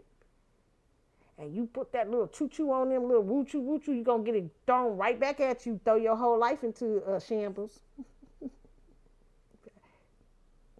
I bet there's many of people that just try to do woo-choo over here, and I know they whole life in shambles. I'm like, don't play. You might hit me a little, but you go, listen here, you can't play. I'm too protected. You can't play games. And you got to be careful, because you can't show no cow. You can't even, the fact that she even showed it, I'm going to just say this about her. The fact that she even tried to show it, and she might have been trying to do something. See, I think, this is my personal opinion around Solange, okay? Solange does a lot of things for effect, because she ain't got nowhere to go. Even though I love me some Solange, but Solange in show business don't have Beyonce is so big, right? So she had to become the eccentric little sister. Nothing else to do. Nowhere else to go. But to some African spirituality. I got to make myself unique. I got to set myself apart. Okay? So I don't know how real it is to you. But you can't play with it. You can't just show it. Because then you not only when you show that kind of shit, and when you show you into that kind of shit, you wake up the other energies around. You wake up the other energies and other spiritualities to what you are. Or close to what you are. That's why she shut off her comments. Because people started seeing it. You wake up energy basis. See, that to me shows me she didn't know what she was quite doing anyway. You cannot, hey, witches ain't showing they shit. They doing they shit. Ain't got that. We ain't got to show you. I mean, you ain't got to show them no cauldron. You ain't got to say, oh, I shouldn't have said we y'all. Now you're going to be like, Carlotta. No, I'm not a witch, okay? But I'm saying I know witches. Witches ain't got to show. Witches ain't playing no games. They doing they stuff. They ain't playing. They ain't showing no pictures of they little. They ain't doing that. Trying to scare somebody. See. Girl, you have called all them energies at you at once. Some of them energies that just, even Nikki, remember she got fans out here who probably practicing and stuff, and you trying to show up a cauldron. So, girl, they'll send some woochie and all that stuff at you. You won't know what hit you.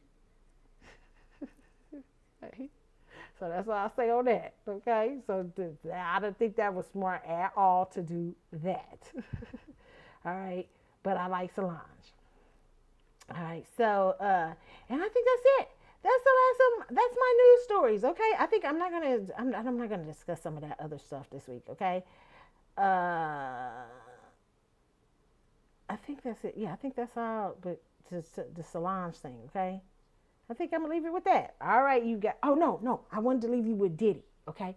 Diddy had a conversation. A lot of people, this video has been going around the internet. And so to me, it's like what we're seeing right before Diddy gets arrested and goes to jail, him coming to his senses a little bit about wealth, black America and stuff like that. And it's very powerful what he says. So I'm gonna play this one. We're gonna leave out with this about what he says about. Let me put it. See if I can get it up here for y'all to share it for y'all.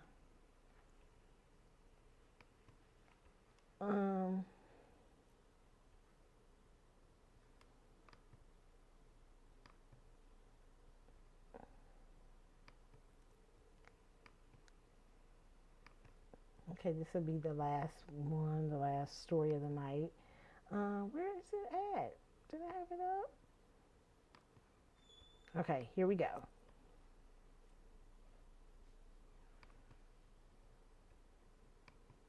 Us having money and y'all look at us, it's truly an illusion of inclusion. We'll talk about that. I can't play a part of the illusion of inclusion. So you looking here at me like I'm totally included. No, I'm fighting for the same thing I was fighting for when I got into the game, but it's at another level. And so it's very important to understand this is the truth. Out of all the billionaires in the world got almost 9 billion people in it. There's only 16 black billionaires. So that's the illusion. So every time, yeah, it feels good for one of us to get in, two to get in, but we got to stop taking the crumbs. It's time for way more of us out of 9 billion. I want 2 billion to be billionaires. I don't want nothing less for myself or my people. I want to be careful with that, y'all. When they talk about us having money and y'all look at us. And that's very powerful what he said about the illusion of inclusion. I think Diddy was coming to the realization of what it takes economically, capital-wise, and everything for black business to run, and how important it is that the group economics, the group be making it. Because if not, it puts them at a certain place. So I think Diddy was coming to the realization of some things there. And a lot of people think that's what happened to Diddy. You know why Diddy got hit? Diddy got hit because he was foolish, first of all. But secondly, it would have been great if he was thinking like this the whole time. But also, I noticed something. We was talking about something the other day, me and a friend of mine, and we were talking about how Diddy and Tyler Perry both went to that try to buy BET. Let me tell you else. So who else? Allegedly, Essence Ventures was one of the groups two trying to buy it, coming to look at BET or whatever. So 2 of these groups tried to buy, and I don't know if he sold Revolt, because the rumors were that he was going to sell pieces of Revolt because he was being forced out of Revolt, and that he might have sold it to Essence Ventures. So y'all better look at that Revolt, make sure at Revolt, see who Revolt got, who's got the controlling interest in Revolt right now. But we were talking about how that's interesting that both of those, and JP Morgan decided not to sell, right? And it's very interesting how both of those guys who went for BT, it's just interesting. I'm just saying, it's just, that's a rabbit hole you can think about, but they are both now getting sexual things against them. And listen, it's not because, a lot of times it's because people are careless when they have that much power. Sometimes you can be careless in the way you carry yourself, your sex life and stuff like that. But I still think it's very powerful of what he had to say there, okay? So I'm going to leave y'all with that tonight. Very powerful for Diddy. You guys, I hope you have a wonderful night. Enjoy the rest of your night. Listen, this is it. I'm gonna try to come back on, but it's gonna be a while. I'm trying to take a rest. Hopefully don't nothing else happen where I got to come out here and give y'all a show. Hopefully I done gave you enough of a show you can it last. Okay? You guys have a good one. I am out. Let me leave y'all with a little electric music, okay? Have a good night. All right. Bye-bye.